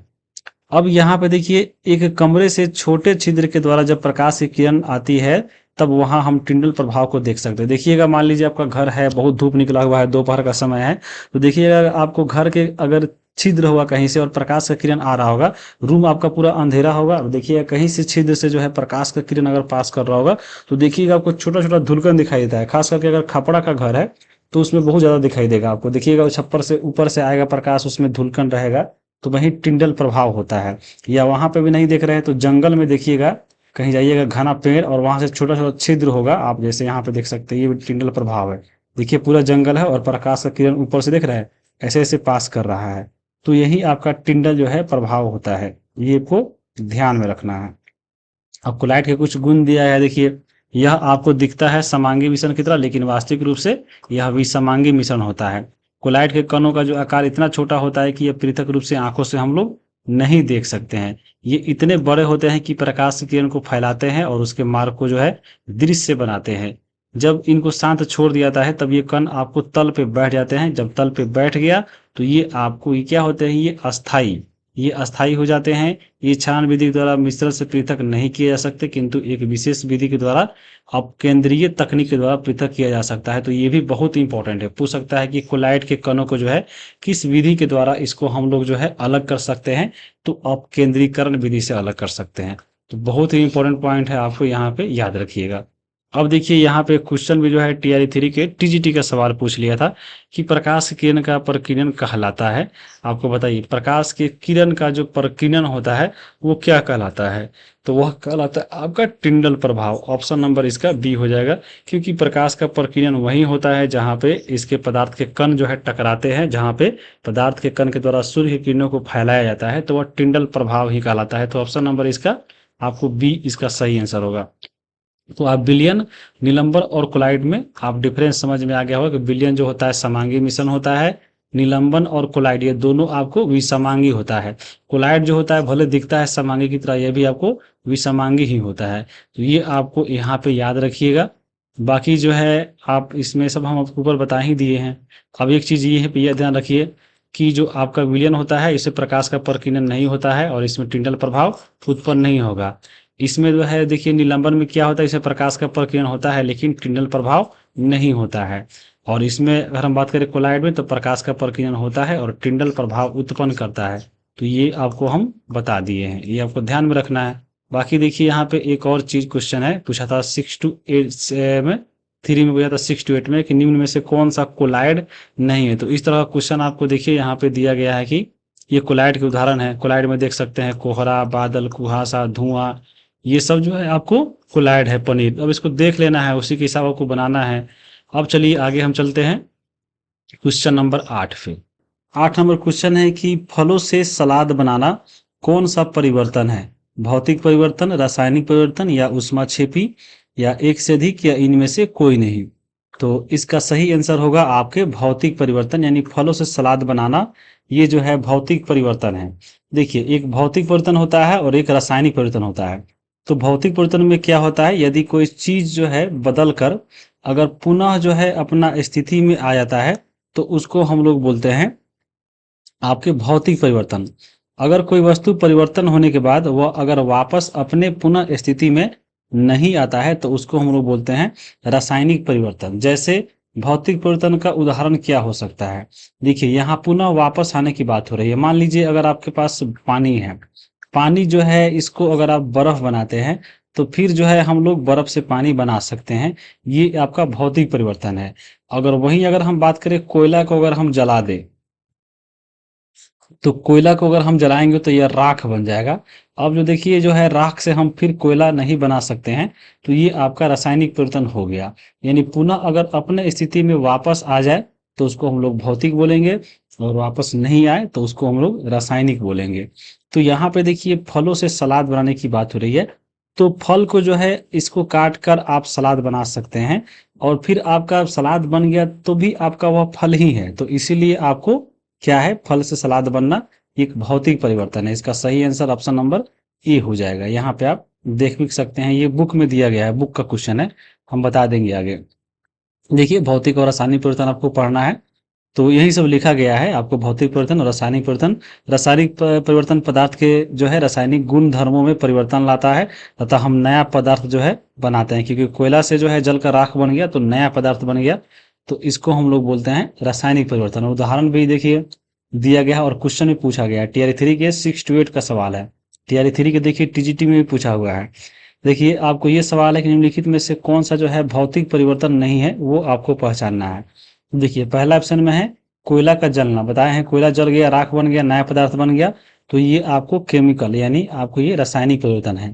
पानी से देखिए नमक, पानी में नमक घोलना, देखिए पानी में अगर आप नमक घोलते हैं तो इसको फिर से आप अलग कर सकते हैं। पानी और नमक मान लीजिए घोल बना लिए, तो इसको अलग करना है तो पानी को हम उबालेंगे, सारा पानी जो है वाष्प बन के उड़ जाएगा और नमक उसी में बैठ जाएगा, तो इसको हम लोग अलग कर सकते हैं। तो यहाँ पे आपको पुनः वापस स्थिति में आ जाएगा। तो ये दोनों आपके भौतिक परिवर्तन है, ये भौतिक हो गया। और बर्फ का पिघलना तो बता ही दिए है, बर्फ से पानी, फिर बर्फ से पानी बना सकते हैं। तो ये दोनों भौतिक परिवर्तन है, ऊपर रासायनिक परिवर्तन है, ए नंबर। तो वहीं पूछा है कि भौतिक परिवर्तन कौन नहीं है, तो ऑप्शन नंबर ए भौतिक परिवर्तन ये नहीं है। ऑप्शन नंबर इसका ए सही हो जाएगा। बाकी एक और देखिए अगला क्वेश्चन जो है, मोमबत्ती जलने के दौरान गतिविधियां कौन सी होती है, भौतिक परिवर्तन होगा कि रासायनिक परिवर्तन होगा, ये टीआरई 3 के टीजीटी का सवाल है। तो देखिए मोमबत्ती जलने के दौरान जो है यह दोनों क्रिया होता है, भौतिक परिवर्तन भी होता है, रासायनिक परिवर्तन भी होता है। ऑप्शन नंबर इसका डी होगा। कैसे होता है, तो देखिए अगर मोमबत्ती जलता है तो इसमें जो मोम होता है जो आपको गल रहा है, देखिए ये जो मोम है, तो मोम गलने के बाद देखिएगा ये आपको जो है नीचे इसमें आके नीचे नीचे गिरने लगता है, तो वो मोम जो है आपको पुनः अपने स्थिति में आ गया, तो ये आपका एक हो गया भौतिक परिवर्तन। और वहीं इसमें अगर हम बात करें, मोमबत्ती में जो बीच में धागा लगा रहता है, जो आपको इसमें धागा, तो ये जब जलता है तो ये जलने के बाद राख बनता है, इसलिए देखिएगा आपको मोम के साथ काला काला जो है उसमें दिखाई देगा। ये जो आप काला काला दिख रहे हैं किनारे किनारे, तो यही इसका राख होता है। तो ये आपको धागा जलने के बाद फिर आप धागा नहीं प्राप्त कर सकते हैं, तो इसीलिए एक रासायनिक हो गया। तो मोमबत्ती का जलना पूछे तो आपको क्या है, याद रखिएगा ये दोनों प्रक्रिया है। यहाँ पे देखिए लिखा भी गया है कि मोमबत्ती जलने की प्रक्रिया में भौतिक एवं रासायनिक परिवर्तन दोनों होता है। तो ये आप देख लिए, जब आप बुक पढ़िएगा एनसीईआरटी का, तो जो है यहाँ पे दिया गया है बहुत सारा उदाहरण और बताना है क्या है। तो देखिए भौतिक परिवर्तन में देखिए पेड़ों को काटना भौतिक परिवर्तन है, पेड़ों काटिएगा फिर लकड़ी ही मिलेगा। मक्खन का जो है एक बर्तन में पिघलना, फिर उसको आप जमा कर बना सकते हैं मक्खन। जल का उबाल कर वाष्प बनना, फिर वाष्प से जो है आप बना सकते हैं जल। जल में जो है साधारण नमक को घोलना, फिर नमक प्राप्त कर सकते हैं बाद में। फलों से सलाद बनाना, यही आपके एग्जाम में हो सकता है आ जाए, फलों से सलाद बनाना, ये भौतिक परिवर्तन है। रासायनिक परिवर्तन देखिए अलमारी में जंग लगना, अलमारी में जंग लग जाएगा तो उसमें फिर लोहा नहीं बनेगा, तो ये आपका रासायनिक परिवर्तन हो गया। विद्युत तरंग जल में प्रवाहित होना तथा उसका हाइड्रोजन और ऑक्सीजन गैसों में विघटित हो जाना, ये भी आपकी क्या है, रासायनिक परिवर्तन है। लकड़ी और कागज का जलना, ये आपको रासायनिक परिवर्तन के उदाहरण है। ये सभी आपके बुक में दिया गया, तो ध्यान में रखना है। अब देखिए क्वेश्चन नंबर यहाँ पे है 9, निम्नलिखित में से कौन से धातु होते हुए भी जो है कमरे के तापमान पे द्रव अवस्था में होता है, यानी कौन सा धातु बताना है कि जो कमरे के तापमान पे द्रव अवस्था में होता है। ऑप्शन आपके है पारा, ब्रोमीन, गैलियम, एक से अधिक इनमें से कोई नहीं। तो यहाँ पे इसका सही आंसर आपका ऑप्शन ए पारा होगा। पारा जो है एक धातु है जो आपको धातु होते हुए भी ये आपको द्रव अवस्था में रहता है कमरे के तापमान पे। आप लोग हमेशा सुनते होंगे कि यहाँ कमरे के तापमान पर ये गैस द्रव है, तो वो है, ये है। कमरा का तापमान होता कितना है ये आप बताइए, एनसीईआरटी में ही मिलेगा। कमरा का तापमान जो होता है 303 केल्विन होता है, ये आपको ध्यान में रखिएगा। ब्रोमीन की बात करें, देखिए ब्रोमीन जो है धातु नहीं है, आपको अधातु है। यही अगर आपका क्वेश्चन पूछ देता निम्नलिखित में से कौन सा तत्व जो है कमरे के तापमान पर द्रव है, तो यहाँ पे इसका सही आंसर ऑप्शन नंबर डी हो जाता है। पारा और ब्रोमीन दोनों तत्व है, लेकिन पारा धातु है और ब्रोमीन आपके अधातु है, तो ये भी याद रखिएगा। और गैलियम की बात करें तो देखिए गैलियम जो है कमरे के तापमान पे द्रवावस्था में नहीं होता है, कमरे के तापमान से थोड़ा ज्यादा पे होता है। तो ये आपको ध्यान में रखना है। ऑप्शन नंबर यहाँ पे क्वेश्चन जो है ध्यान से पढ़ना है। यहाँ पे क्या बोल रहा है, यहाँ पे धातु बोल रहा है, धातु पारा है। यही अगर धातु की जगह पर अगर तत्व होता तो ये आपको ऑप्शन नंबर डी हो जाता। तो ये आपको ध्यान में रखना है। जैसे यहाँ पे आप देख भी सकते हैं, बहुत क्वेश्चन यहाँ से पूछा भी गया है। देखिए अभी तक जो है क्या तत्वों की संख्या 100 से अधिक है, इनमें से 92 तत्व प्रकृति में जो है जबकि शेष जो है मानव निर्मित है। अधिकतर इनमें ठोस है। अब देखिए यहाँ पे बहुत इंपॉर्टेंट पॉइंट लिखा है कि 11 तत्व ऐसे हैं जो कमरे के तापमान पे गैस है। कितना, देखिए बहुत इंपॉर्टेंट है। 11 तत्व जो कमरे के तापमान पे गैसे हैं, 2 तत्व, एक पारा और जो आपका ब्रोमीन है, कमरे के तापमान पे द्रव अवस्था में होता है। तो याद रखिएगा 11 तत्व जो है आपको कमरे के तापमान पर गैस है, लेकिन 2 तत्व ऐसा है जो कमरे के तापमान पे द्रव अवस्था में होता है। और इस एक और चीज याद रखिएगा कि गैलियम और सीजियम तत्व जो है कमरे के तापमान से कुछ अधिक तापमान पे द्रव अवस्था ले लेते हैं। तो बहुत इंपॉर्टेंट है, गैलियम और सीजियम कमरे के तापमान से ज्यादा इसका होना चाहिए। और कमरे का तापमान देखिए यहाँ पे लिखा है कितना होता है, 303 केल्विन होता है। तो बहुत ही इंपॉर्टेंट पॉइंट था। बाकी यहाँ पे बुक में जो है पढ़ना है तत्व के बारे में, आप यहाँ पे देख भी सकते हैं।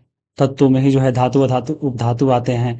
तत्व जो है सबसे पहले रॉबर्ट बॉयल पहले वैज्ञानिक थे जिन्होंने 1661 में सबसे पहले तत्व शब्द का प्रयोग किया था। और यहाँ पे जो लेवियाइजर थे, इसने जो है सबसे पहले तत्व की परिभाषा का प्रयोग जो है दिया था। ये आपको याद रखिएगा। तत्व जो होते हैं धातु अधातु और उपधातु होते हैं। अब इसमें जो है बहुत इंपॉर्टेंट पॉइंट है, देखिए अधातु के देखिए कुछ उदाहरण दिए गए हैं, hydrogen, oxygen, iodine, carbon, bromine, chlorine, ये सब क्या है आपके अधातु है, याद रखिएगा। और यही आपका जो है अधातु, ये आपका ब्रोमीन, ये भी जो है कमरे के तापमान पे द्रव अवस्था में रहता है। अब देखिए कुछ तत्व धातु और अधातु दोनों के बीच का गुण रखते हैं जिसे हम उपधातु बोलते हैं, जैसे बोरॉन, सिलिकॉन, जर्मेनियम, ये सब जो है आपके उपधातु है। इसमें याद रखना है। बाकी यहाँ पे देखिए धातु के गुण दिया गया है कि धातु चमकीला होता है, ये चांदी जैसी सफेद सोने की तरह पीले रंग का होता है, ये ताप विद्युत का सुचालक होता है, ये तन्य होता है, इसको हम लोग लमरा के तार बना सकते हैं। ये आघातवर्ध होता है, इसको जो हम लोग पीट कर चादर बना सकते हैं, यानी ये टूटता नहीं है, आघातवर्ध है। अब देखिए यहाँ पे ये प्रतिध्वनिया पूर्ण होती है, यानी इसको जब मारिएगा तो इसमें से आवाज निकलता है। सोना, चांदी, तांबा, लोहा, सोडियम, पोटेशियम इत्यादि जो है धातु के उदाहरण है। पारा जो है धातु होते हुए भी कमरे के तापमान पे द्रव है। तो जो है धातु होता है अधिकतर ठोस होता है, लेकिन पारा एक ऐसा धातु है जो आपको याद रखिएगा कमरे के तापमान पे द्रव अवस्था में होता है, ये ध्यान रखिएगा। अधातुएं की बात करें, देखिए अधातुएं जो है दिए गए निम्न गुणों में से प्राय कुछ सभी को प्रदर्शित करते हैं। तो अधातु पे जो है विभिन्न रंग होता है, ये ताप और विद्युत के कुचालक होते हैं, ये चमकीली, प्रतिध्वनिपूर्ण और आघातवर्ध नहीं होते, यानी ये चमकता नहीं है, नहीं इसको पीटेगा तो आवाज निकलेगा और नहीं इसको पीटेगा तो यह लमरेगा, ये जो है टूट जाता है। अब देखिए यहीं से क्वेश्चन पूछा गया आपको टीआरई 3 के, टीजीटी का सवाल है, ये भी टीआरई 3 के टीजीटी का सवाल है। निम्नलिखित में से कौन सा तत्व कमरे के तापमान पे जो है तरल अवस्था में नहीं होता है, ये आपको बताना है।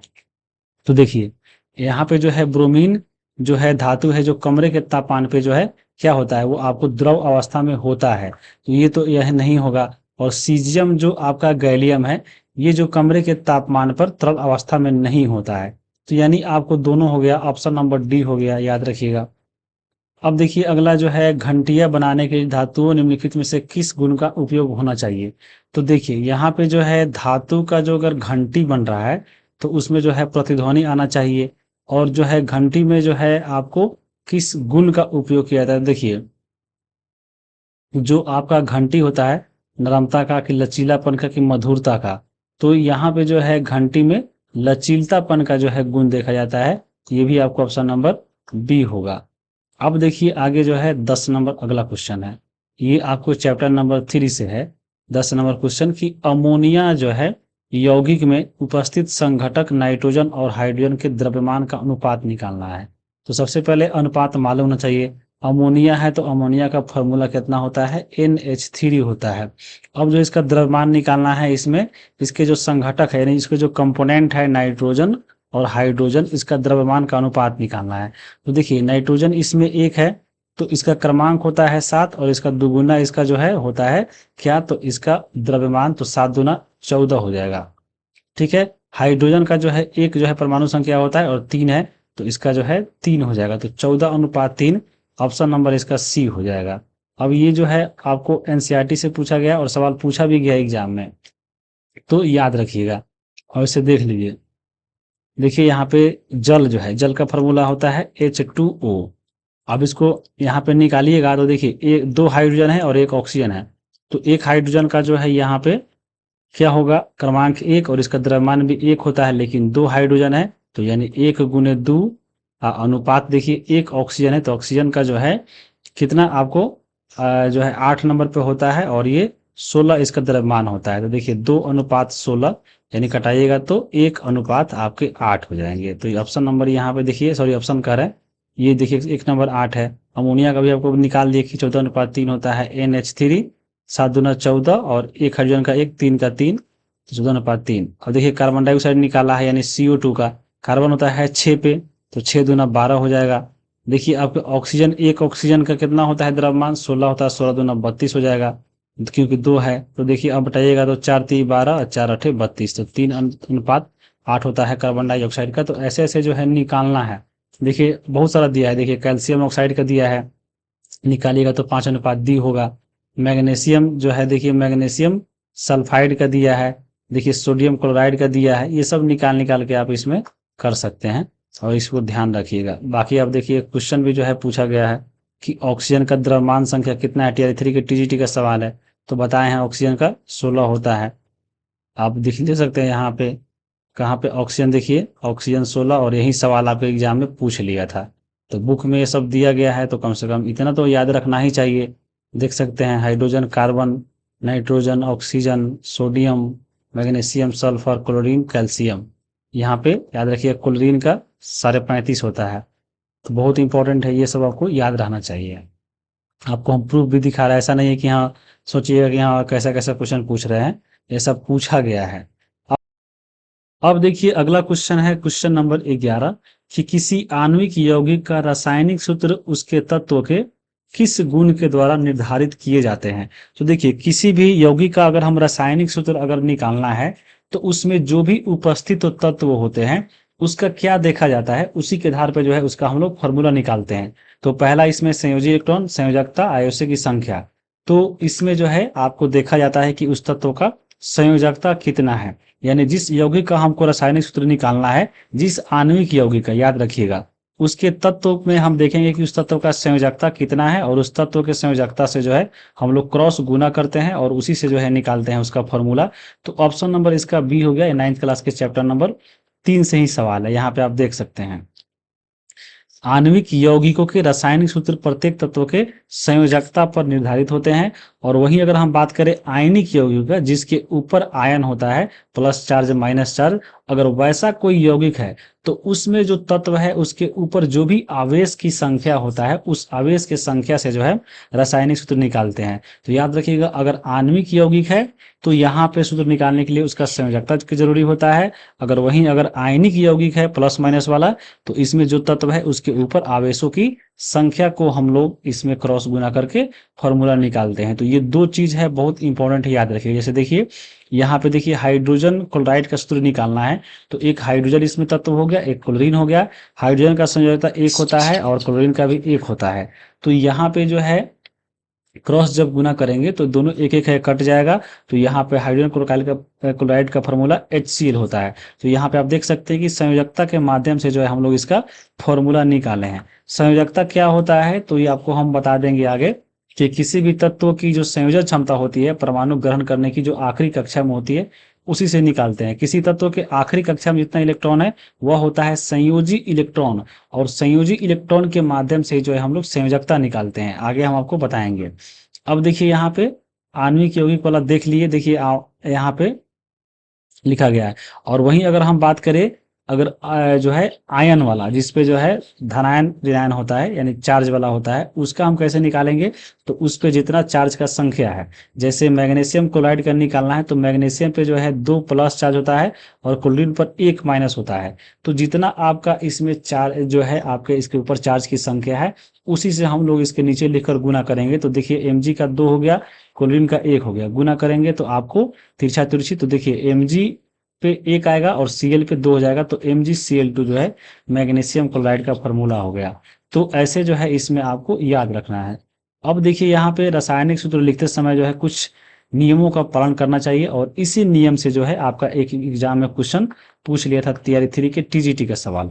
देखिए आयन की संयोजकता तथा आवेश संतुलित होना चाहिए। अब जो भी हम सूत्र लिखेंगे तो उसमें जो है आयन जो आपका धनायन है उसका संयोजकता अथवा उस पे जो भी आवेश है वह दोनों में बराबर होना चाहिए, संतुलित होना चाहिए, जो भी उसमें तत्व है।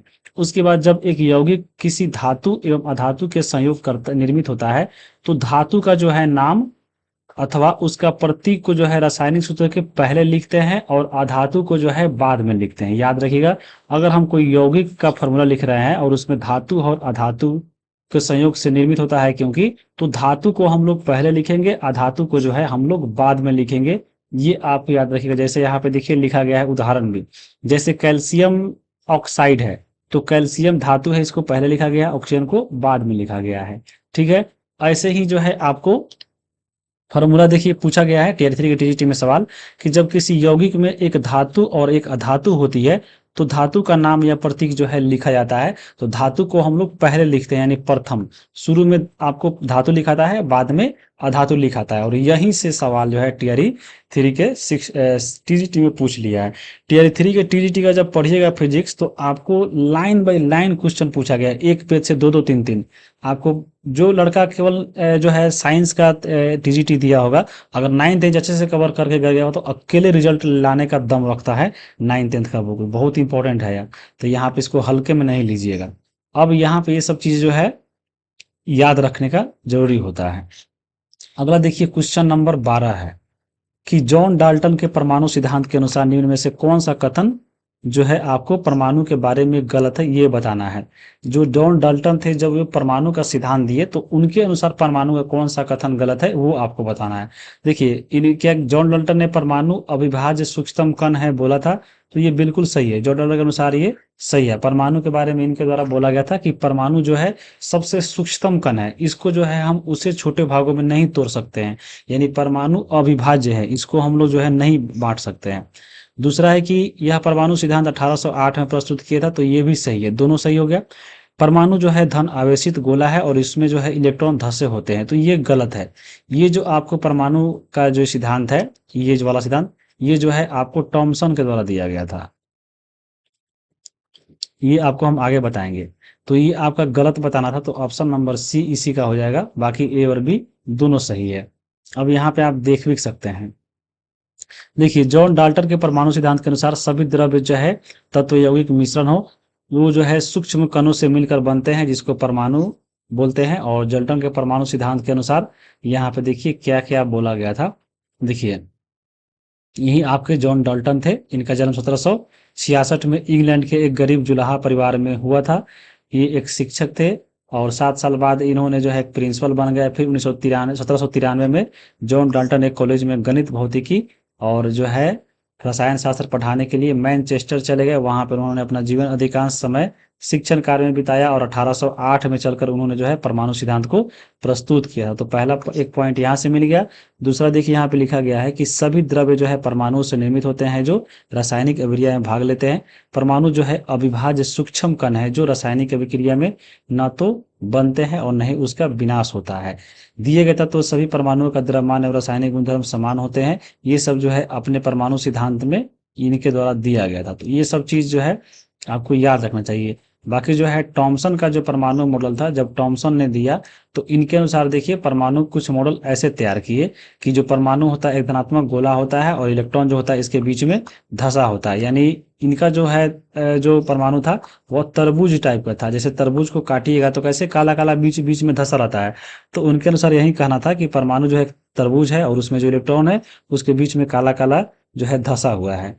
तो ये टॉमसन का सिद्धांत था। आपको क्रिसमस केक और एक केक सोच सकते हैं, क्रिसमस केक में जैसे सूखा मेवा लग रहा था उसके टाइप के, और नहीं तो आपको तरबूज के बीज के भांति, ये टॉमसन का सिद्धांत था। तो ये आपको याद रखिएगा। टॉमसन ने प्रतिपादित किया था, देखिए परमाणु धन आवेशित गोले का होता है और इलेक्ट्रॉन इसमें धसे होते हैं। ऋणात्मक और धनात्मक आवेश परिणाम में समान होते हैं, इसलिए परमाणु जो है विद्युतीय रूप से उदासीन होता है। ये जो है किनका कहना था? टॉमसन का कहना था। अब देखिए अगला है क्वेश्चन नंबर 13 कि फास्फोरस की परमाणुकता कितना होता है, वो आपको बताना है। और यहाँ से क्वेश्चन आपके एग्जाम में इस टाइप से पूछा हुआ है।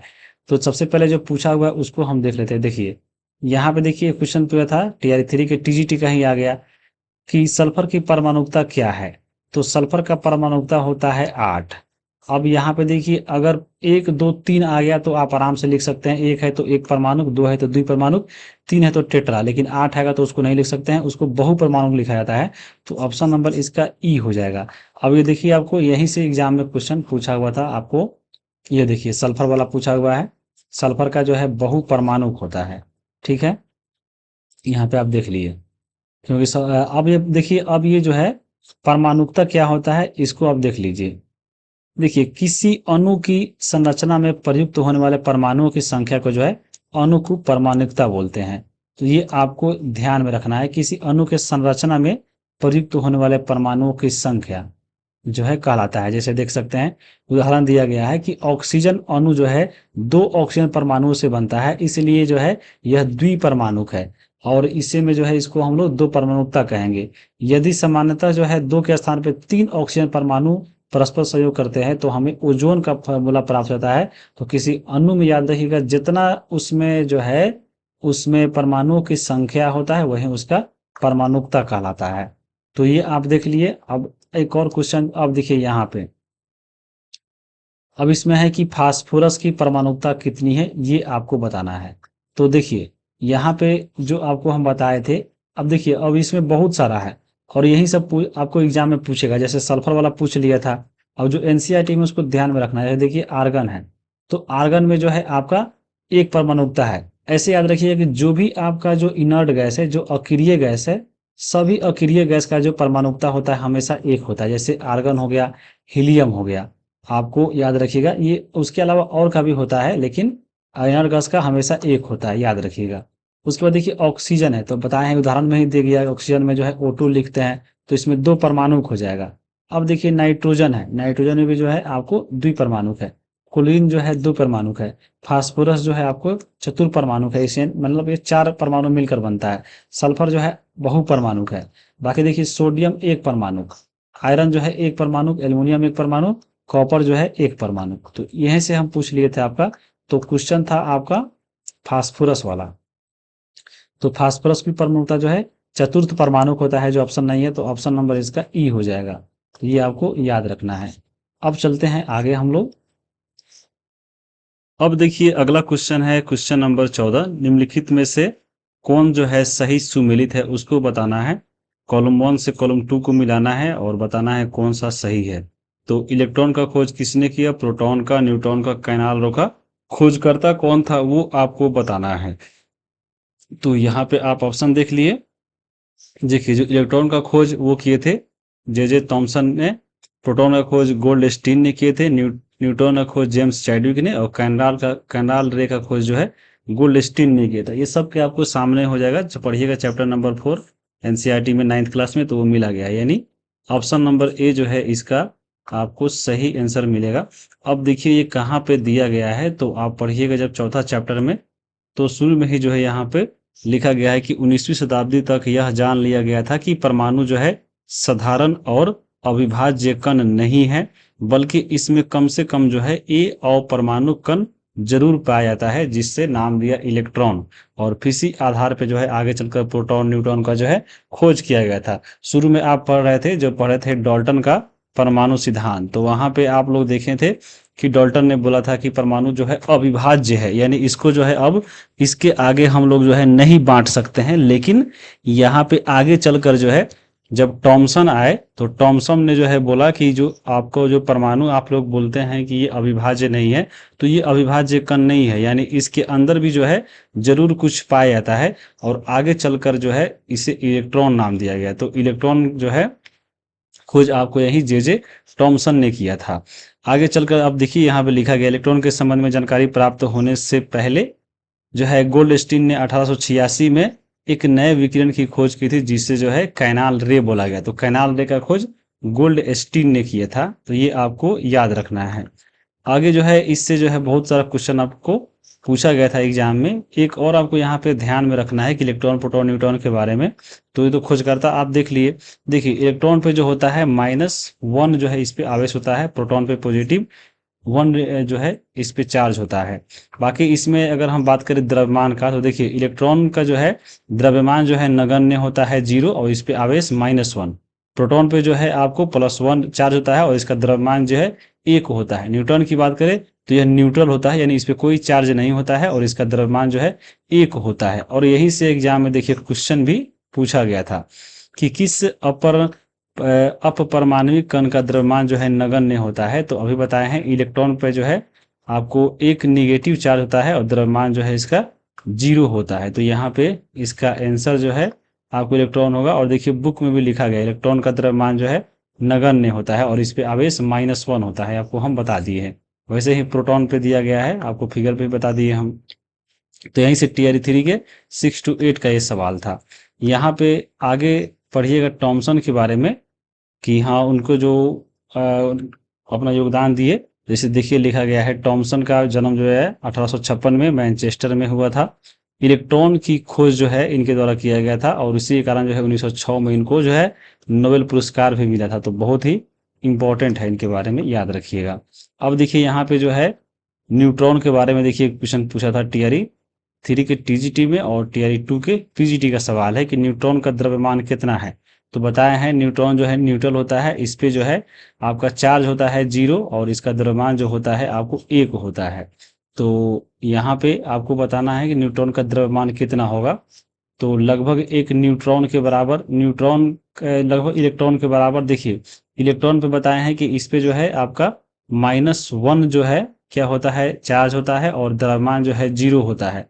तो ये तो होगा नहीं, द्रव्यमान बताना है। लगभग एक प्रोटॉन के बराबर, प्रोटॉन का जो है द्रव्यमान 1 होता है, आपको मालूम होगा। और इस पे जो चार्ज होता है वो भी +1 होता है। और न्यूट्रॉन की बात करें तो न्यूट्रॉन पे भी जो है आपको 0 चार्ज होता है लेकिन द्रव्यमान 1 होता है। तो द्रव्यमान ही तो पूछा है, तो प्रोटॉन के बराबर इसका आंसर जो है ऑप्शन नंबर आपका बी हो जाएगा। आगे देखिए टीआरई 2 के पीजीटी का सवाल है कि रासायनिक गुणों को अपवर्तित रखते हुए एक परमाणु के नाभिक में जोड़े जाने वाले कौन हैं। देखिए परमाणु के नाभिक में जो होते हैं आपको नारायण प्रसाद यानी न्यूट्रॉन और प्रोटॉन होते हैं। तो यहाँ पे न्यूट्रॉन प्रोटॉन दोनों हो जाएगा ऑप्शन नंबर डी। तो ये आपको याद में रखना है। यहाँ पे लिखा भी गया है, देखिए 1932 में जो है जेम्स चैडविक एक अपरमाणुक कण का खोज निकाला जो अनावेशित था। न्यूट्रॉन जो होता है कोई आवेश नहीं होता है, न्यूट्रल होता है। और द्रव्यमान जो है, द्रव्यमान में जो है प्रोटॉन के बराबर होता है। देखिए लगभग प्रोटॉन के 1 प्रोटॉन के बराबर होता है। अंततः इसका नाम जो है न्यूट्रॉन पड़ा। हाइड्रोजन को छोड़कर ये सभी परमाणु के नाभिक में होते हैं। यानी जो न्यूट्रॉन होते हैं वो आप याद रखिएगा हाइड्रोजन के परमाणु में नहीं होते हैं। बहुत इंपॉर्टेंट पॉइंट है। सामान्यतः जो है न्यूट्रॉन को n से दर्शाया जाता है। परमाणु का द्रव्यमान जो है नाभिक में उपस्थित प्रोटॉन और न्यूट्रॉन के द्रव्यमान के योग के द्वारा प्रकट किया जाता है। और यही क्वेश्चन आपको यहाँ से था, यहाँ पे अब दिखा दिए 2 क्वेश्चन जो है पूछा हुआ था। अब देखिए यहाँ पे जो है क्वेश्चन नंबर ये 15 है। अब यहाँ पे है अगला क्वेश्चन, क्वेश्चन नंबर 15 कि परमाणु का नाभिक मॉडल पहली बार किसके द्वारा खोजा गया था। तो देखिए परमाणु में जो नाभिक का खोज किया गया था वो किया गया था रदरफोर्ड के द्वारा। ऑप्शन नंबर इसका ए सही होगा। आप लोग सुनने भी होंगे कि हाँ रदरफोर्ड ने जो है अपना परमाणु मॉडल कैसे खोजा था। तो परमाणु के अंदर जो है सोने का पन्नी गुजारा था और उसके बीच में जो केंद्र में जो है कुछ जो है सोने के पन्नी टकरा कर वापस आ गया था। उससे यह सिद्ध हुआ था कि यहाँ पे जो परमाणु होता है आपको बहुत जगह खाली होता है, सोने का पानी आर पार हो जाता है, लेकिन बीच में जो है कुछ ना कुछ बिंदु है जहां से सोने का पानी जाता है। तो इसको पार नहीं करके ये जो है टकरा कर फिर वापस आ जाता है इसी बिंदु पर। तो यहाँ पे इसी का जो है नाम दिया गया था नाभिक। तो यहाँ पे ये खोज किसने किया था? आपको रदरफोर्ड ने किया था। ऑप्शन नंबर इसका ए सही होगा। और ये 9th क्लास के चैप्टर नंबर 4 पे है। और देखिए ये आपको एक बॉक्स में भी जो है दिया गया है कि रदरफोर्ड का जन्म 1871 में हुआ था। उनको नाभिकीय भौतिकी का जनक कहा जाता है। और रेडियोधर्मिता पर अपने योगदान और सोने की पन्नी के द्वारा परमाणु के नाभिक की खोज के लिए वे बहुत प्रसिद्ध हुए। और आगे चलकर 1908 में जो है उनको नोबेल प्राइज भी दिया गया था। तो ये आपको याद रखना चाहिए। अब देखिए अगला एक और क्वेश्चन हम देखते हैं यहाँ पे। 16 नंबर है कि रदरफोर्ड के परमाणु मॉडल के परिणाम के अनुसार निम्न में से कौन सा कथन जो है यहाँ पे गलत है, ये बताना है। रदरफोर्ड के अनुसार जो परमाणु मॉडल दिया, तो वो आपको बताना है इनमें से कौन सा कथन जो है गलत है। तो देखिए रदरफोर्ड जब निकाला अपना परमाणु मॉडल, तो उसमें क्या कहना था? पहला है कि परमाणु के भीतर अधिकतर भाग खाली होते, तो बिल्कुल सही है ये बात। क्योंकि ये परमाणु है और इसके जब सोने का पन्नी गुजारा तो बहुत जगह जो है ये खाली चला गया, यानी बहुत आर पार हो गया। तो इससे पता चला कि हाँ, परमाणु के अंदर अधिकतर भाग जो है आपका खाली है, ये सही है। परमाणु में जो है धन आवेशित भाग जो है बहुत ही कम है, ये भी कहना था। क्यों ये ऐसा हुआ? क्योंकि देखिए जो इसमें गुजारा था वो अल्फा कण था, जो आपके परमाणु जो सोने का कण था। तो अल्फा कण जो है पॉजिटिव होता है। और जब ये गुजरा आपको परमाणु के अंदर से, तो आपको देखिए जब ये प्लस है, इसके अंदर भी अगर मान लीजिए पॉजिटिव जगह रहेगा तो जाएगा, तो इसको टकरा जाएगा और यह वापस चलाएगा। और इसी में अगर माइनस रहेगा, तो जब इसी जाएगा किरण, तो सीधे जो है इसको आकर्षित करके आगे ले जाएगा। तो इसलिए जो है यहाँ पे परमाणु में जो है धन आवेशित भाग जो है बहुत ही कम है। इसलिए जो है ये टकराया नहीं। मान लीजिए इधर से प्लस गया और इधर प्लस रहता तो टकराता और इधर उधर हो जा, लेकिन इसमें प्लस जो है बहुत ही कम था, यानी धन आवेशित भाग जो है बहुत कम था। इसीलिए सोने का पन्नी जो है ज्यादातर आर से पार हो गया। तो दूसरा भी सही है। तीसरा इसमें है कि परमाणु जो है अस्थिर होता है, तो ये भी आपका सही है। रदरफोर्ड के अनुसार ये चीज तीनों सही है। जो इनके परमाणु मॉडल निकाला, तो इनके अनुसार ये तीनों बात उसमें जो है कहा गया है। तो तीनों सही है, इनमें से कोई जो है गलत नहीं है। तो ऑप्शन नंबर इसमें से आपका ई हो जाएगा। कोई गलत इसमें आपका नहीं है, सभी सही है। हालांकि अगर हम परमाणु के बारे में बात करें, तो परमाणु का जो है ये, अगर परमाणु का अगर बोले कि हाँ परमाणु जो होते हैं उसके अनुसार इनमें से कौन सा कथन गलत है, तो आपका सी नंबर जो है गलत है। ये जो आपका सी नंबर देख रहे हैं, ये आपके रदरफोर्ड का जो है परमाणु मॉडल में ये कमी बताया गया है। रदरफोर्ड के जो कमी परमाणु मॉडल में कमी कौन सा था? तो यही था, परमाणु जो है अस्थिर होता है। लेकिन सच्चाई की बात करें तो परमाणु जो है अस्थायी होता है, परमाणु अस्थिर नहीं होता है, ये कमी में आता है। हालांकि रदरफोर्ड के अपने परमाणु मॉडल में जो है ये तीनों बात दिया गया था। तो ये भी आपका याद रखिएगा। पर यहाँ पे लिखा गया है कि रदरफोर्ड के परमाणु मॉडल के परिणाम के अनुसार निम्न में से कौन सा कथन असत्य है। तो ये आपको ध्यान में रखना है, ठीक है। अब चले हैं यहाँ पे, जैसे देखिए यही परमाणु मॉडल था। सोने की परत जो है देखिए आपको परमाणु से गुजार रहा है, तो दिख रहा है यहाँ देखिए यह जो है परमाणु है, तो परमाणु के आर पार हो गया, क्योंकि इसके बीच में जो है केंद्र नहीं था, यानी पूरा खाली जगह था। अल्फा कण यानी पॉजिटिव गया, और इसमें क्योंकि माइनस ज्यादा है इसलिए इसको ज्यादा खींच लिया, पॉजिटिव तो इसको टकरा जाता। तो आगे चलकर देखिए, अब यहाँ पे देखिए ये केंद्र है, देखिए यहाँ पे जाके टकराया केंद्र से थोड़ा सा नीचे, तो ये विचलित होकर इधर आ गया। क्योंकि यहाँ पे क्यों टकराया है? तो यहाँ पे जो है जा रहा है पॉजिटिव चार्ज, और इसके अंदर भी जो है यहाँ पे पॉजिटिव होता है। नारायण प्रसाद में आपको मालूम होगा इसका आवेश कितना होता है, +1 होता है। तो जाके प्लस टकरा गया, इसलिए विचलित हो गया। तो इससे पता चल गया कि हाँ बीच में जो है जरूर कुछ ना कुछ है, और उसी का नाम दिया गया नाभिक। उसके बाद देखिए ये जो है एकदम सामने सामने जाकर टकरा रहा है केंद्र से, और फिर उसी बिंदु पे जो है वापस आ जा रहा है।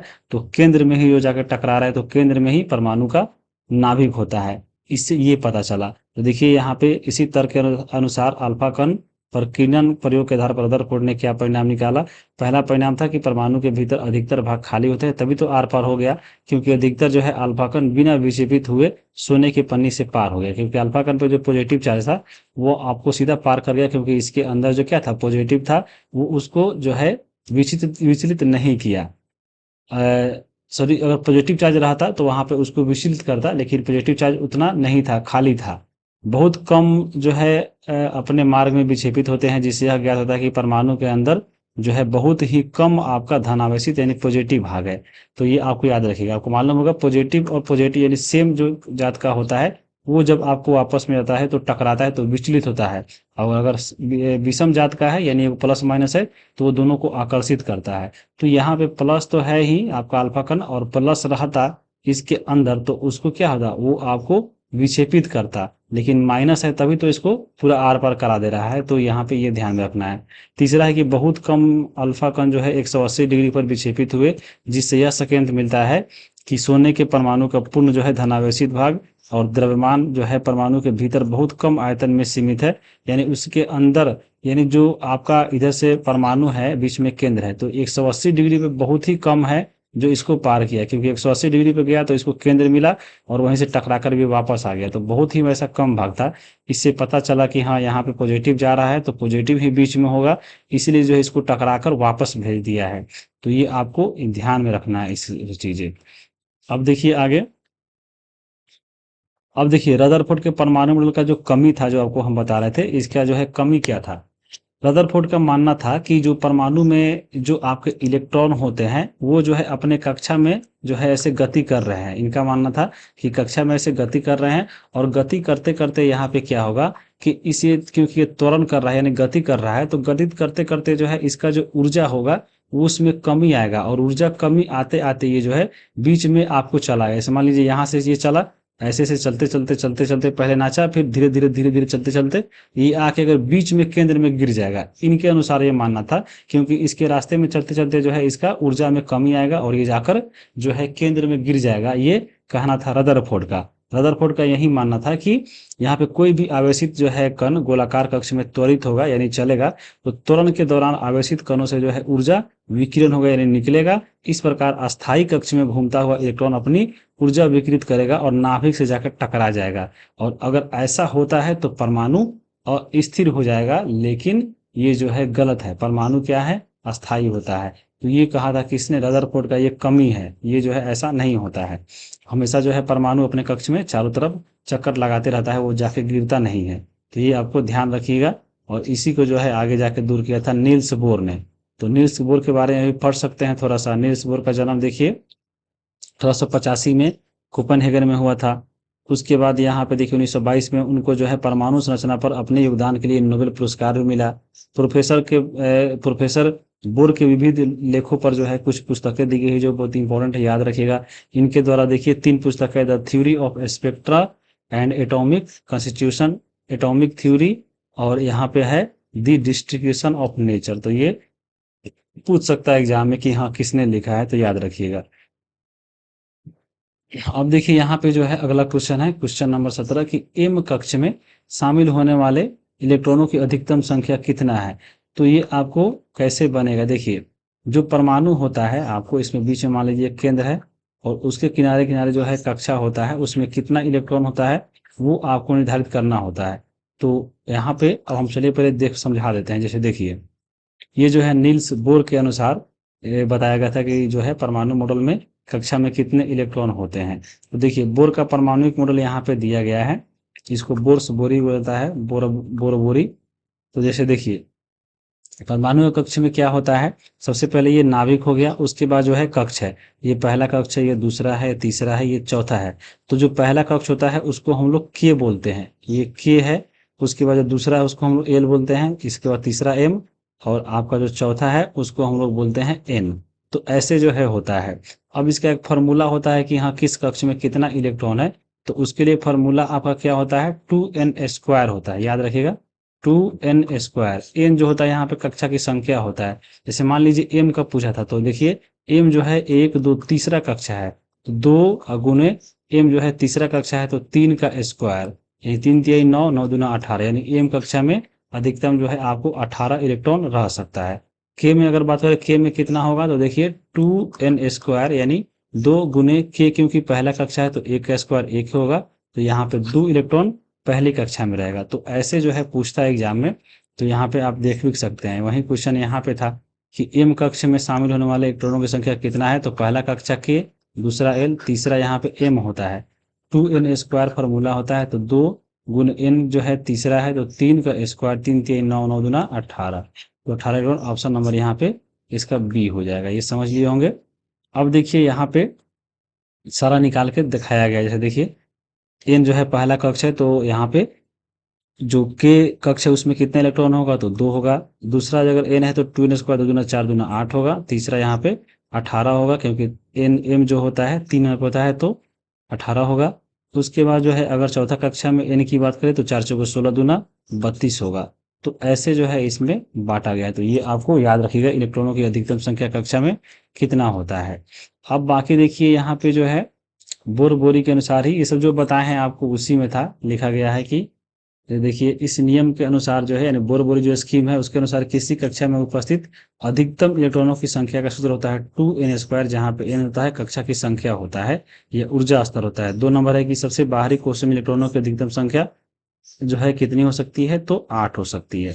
याद रखना है, किसी परमाणु के दिए गए कोश में इलेक्ट्रॉन तब तक स्थान नहीं ले सकते हैं जब तक कि उसमें पहले वाले भीतरी कक्षा जो है पूर्ण रूप से नहीं भर जाते हैं। तो ये आपको ध्यान में रखना है कि सबसे पहले मान लीजिए पहला कक्षा है, इसमें जितना अटना चाहिए, मान लीजिए 2 अटता है तो 2 अटेगा, तभी जाकर फिर तीसरा में 8 अटता है। तो ये आपको पूरा 8 जब पूरा भरा जाएगा तभी जो है आप इसमें से जा सकते हैं। ये नहीं कि कम है तो आप दूसरा में चल जाए, तो ऐसा नहीं होगा। तो ये आपको ध्यान में रखना है। देखिए आपको कुछ फिगर दिया गया है और इससे जो है क्वेश्चन एग्जाम में पूछा गया है। ये परमाणु का संरचना ही कैसे बनता है। देखो हीलियम में जो है इसके एक ही इलेक्ट्रॉन होते हैं, तो पहले कक्षा में हट गया। आपको मालूम होगा पहले कक्षा में कितना इलेक्ट्रॉन मैक्सिमम होगा, तो बताए हैं 2n², यानी 2 गुने n का मान 1, यानी 1², तो 2 का मान, तो ये यानी पहला जो कक्षा होगा उसका मान, उसमें अधिकतम इलेक्ट्रॉनों की संख्या 2 होगा।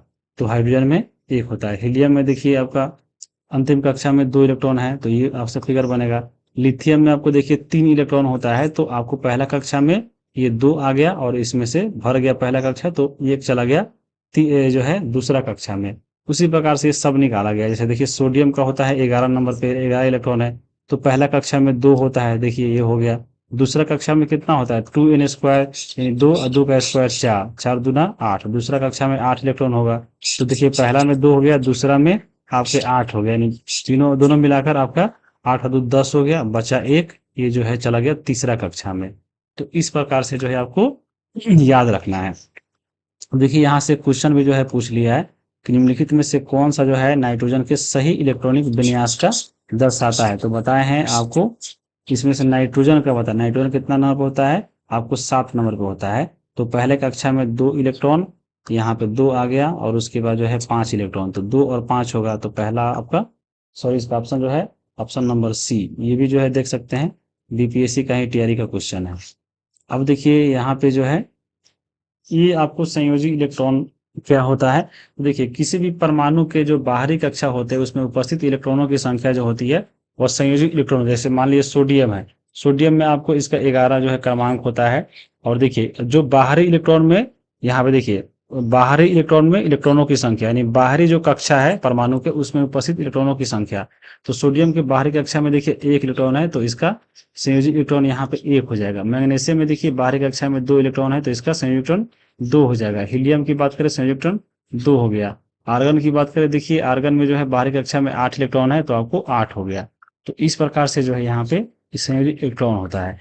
आज संयोजकता की बात करें तो वो क्या होता है, देखिए संयोजी इलेक्ट्रॉन की संख्या द्वारा ही ये किसी तत्व की परमाणु की संयोजकता निकालते हैं। मान लीजिए अगर किसी परमाणु के आखिरी कक्षा में अगर जो है 1 से लेकर 4 इलेक्ट्रॉन है, यानी ये संयोजी इलेक्ट्रॉन 1 2 3 4 है, तो उसकी संयोजकता जो है यही रहेगा, यानी 1 है तो 1 ही रहेगा। जैसे सोडियम था, तो सोडियम के लास्ट कक्षा में 1 था, तो इसका संयोजी इलेक्ट्रॉन भी 1 हुआ और संयोजकता भी जो है 1 हो गया। तो जिसका संयोजी इलेक्ट्रॉन 4 तक रहेगा उसका संयोजकता भी वही होगा।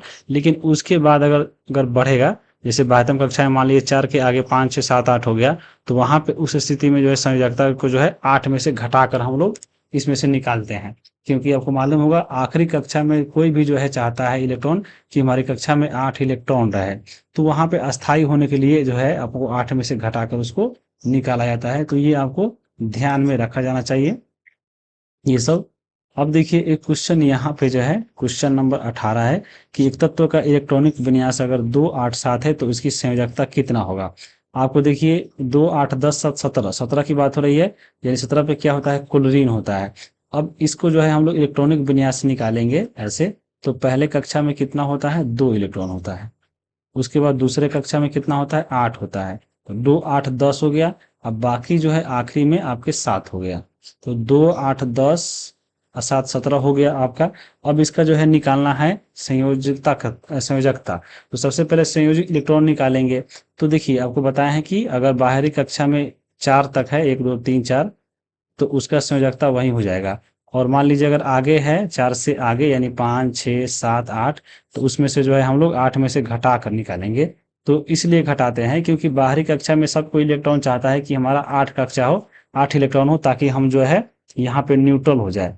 तो न्यूट्रल हो जाए, तो यहाँ पे देखिए किसी बाहरी कक्षा में मान लीजिए 8 पूरा करना है और 7 पहले से है, तो इसको आसानी क्या है कि ये जो है अपना एक जो है दूसरे किसी से ले ले, तो वही एक जो है इसका क्या हो जाएगा, संयोजकता होगा। ऑप्शन नंबर बी हो जाएगा। वही मान लीजिए अगर हम इसके बाहरी कक्षा में 3 इलेक्ट्रॉन रहता, तो यहाँ पे इसको जो है न्यूट्रन होने के लिए या तो 3 को त्यागना है और नहीं तो इसको 5 को जो है लेना है, ताकि इसमें 8 हो जाए। जैसे मान लीजिए आपका परमाणु है, ये आपका केंद्र हो गया, ये पहला कक्षा हो गया, इसमें 2 इलेक्ट्रॉन, और दूसरी कक्षा में मान लीजिए आपका 3 इलेक्ट्रॉन है।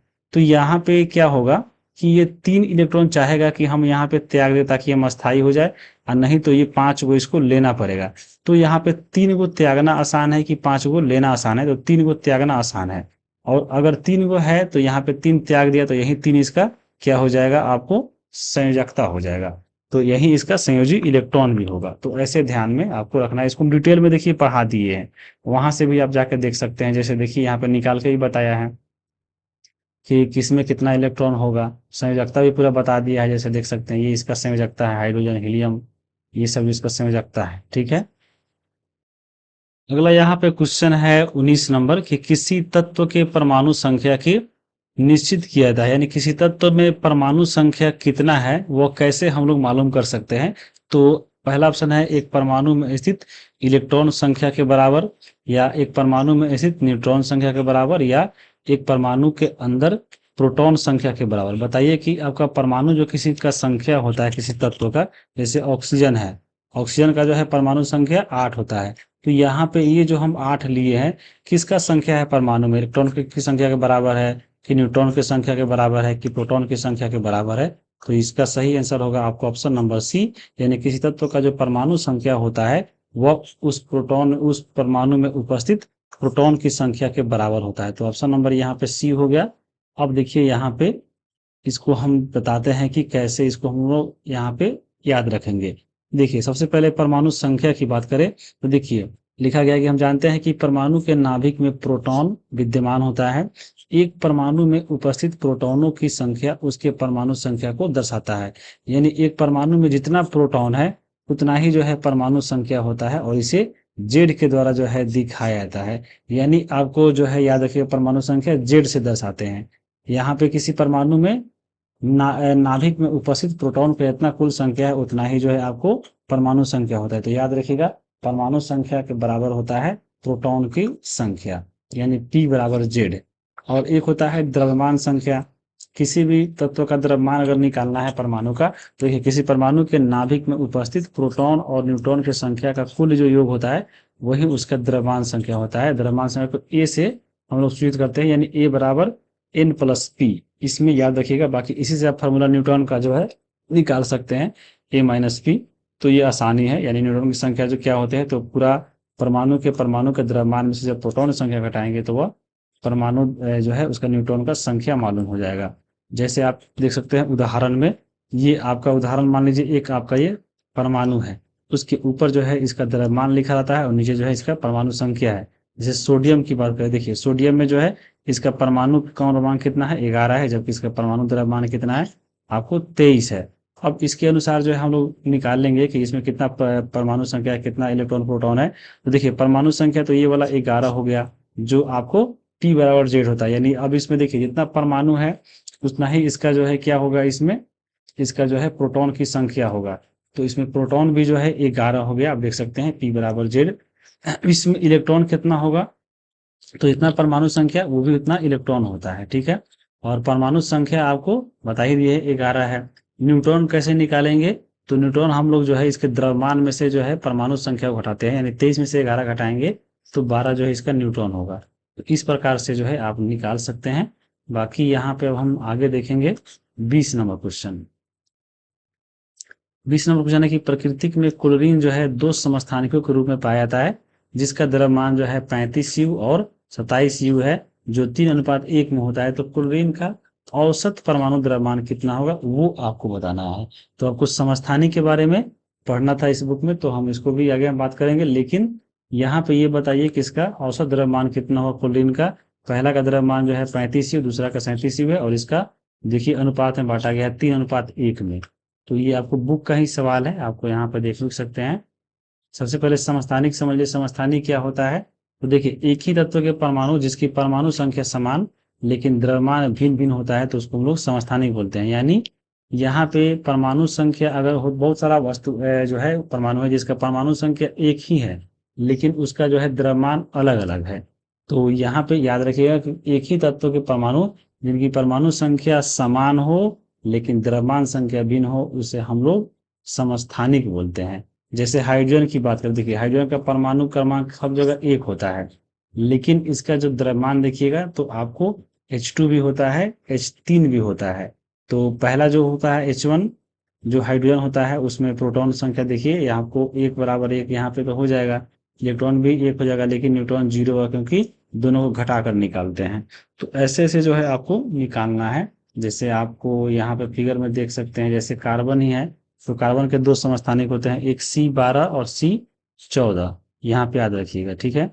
अब देखिए आगे यहाँ पे लिखा गया है कि यहाँ पे क्लोरीन के बारे में बताया था, जो सवाल था क्लोरीन जो है देखिए दो समस्थानिक होता है आपका क्लोरीन का, एक क्लोरीन 17 और एक क्लोरीन देखिए यहाँ पे समस्थानिक है, तो दोनों का यहाँ पे जो दोनों का परमाणु क्रमांक है आपका सेम रहेगा लेकिन इसका द्रव्यमान अलग अलग रहेगा। तो देखिए एक क्लोरीन का 35 द्रव्यमान है, दूसरा का यहाँ पे 37 है, लेकिन इसको जो है हम लोग यहाँ पे 3:1 में निकालना है कितना होगा।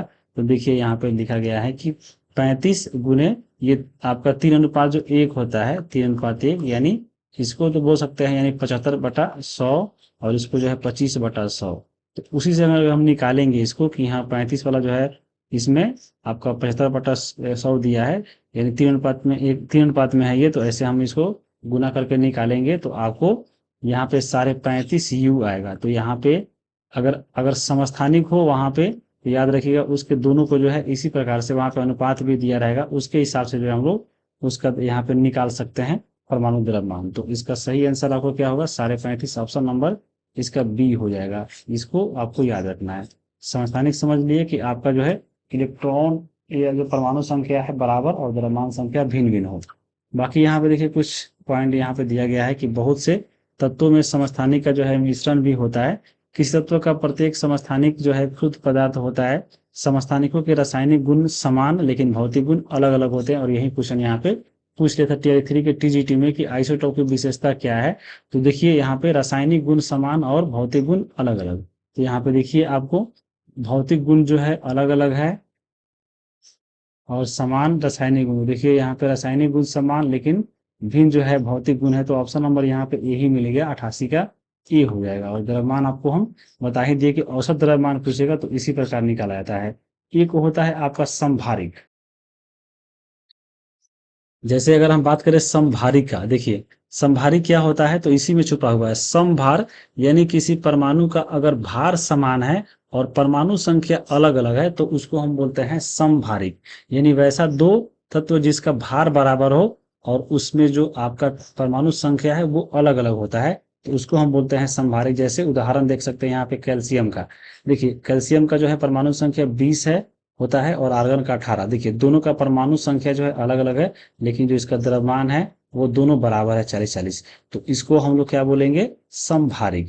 जैसे यहाँ पे आप ऑप्शन में देख सकते हैं, क्वेश्चन पूछा था टीआई 3 के टीजीटी में कि निम्नलिखित में से कौन सा जोड़ा आइसोबर का प्रतिनिधित्व करता है। तो यहाँ पे बताना है कि सबसे पहले भार बराबर होना चाहिए, ये तो होगा नहीं। ये देखिए आपका जो है बी नंबर ऑप्शन देखिए 40 है, 40 है, ये भी आपका बराबर है। और सी नंबर 40-40 है तो ये भी तो नहीं होगा। बाकी यहाँ पे ऑप्शन नंबर जो बी है वही इसका सही आंसर होगा, तो 89 का आपका बी हो गया। तो ऐसे ही आपको देखना था और याद करना था कि क्या होता है आपको संभारिक। और इसी के साथ जो है यह वीडियो समाप्त होता है। मिलते हैं अगले वीडियो में, तब तक के लिए आप सभी को बहुत बहुत धन्यवाद।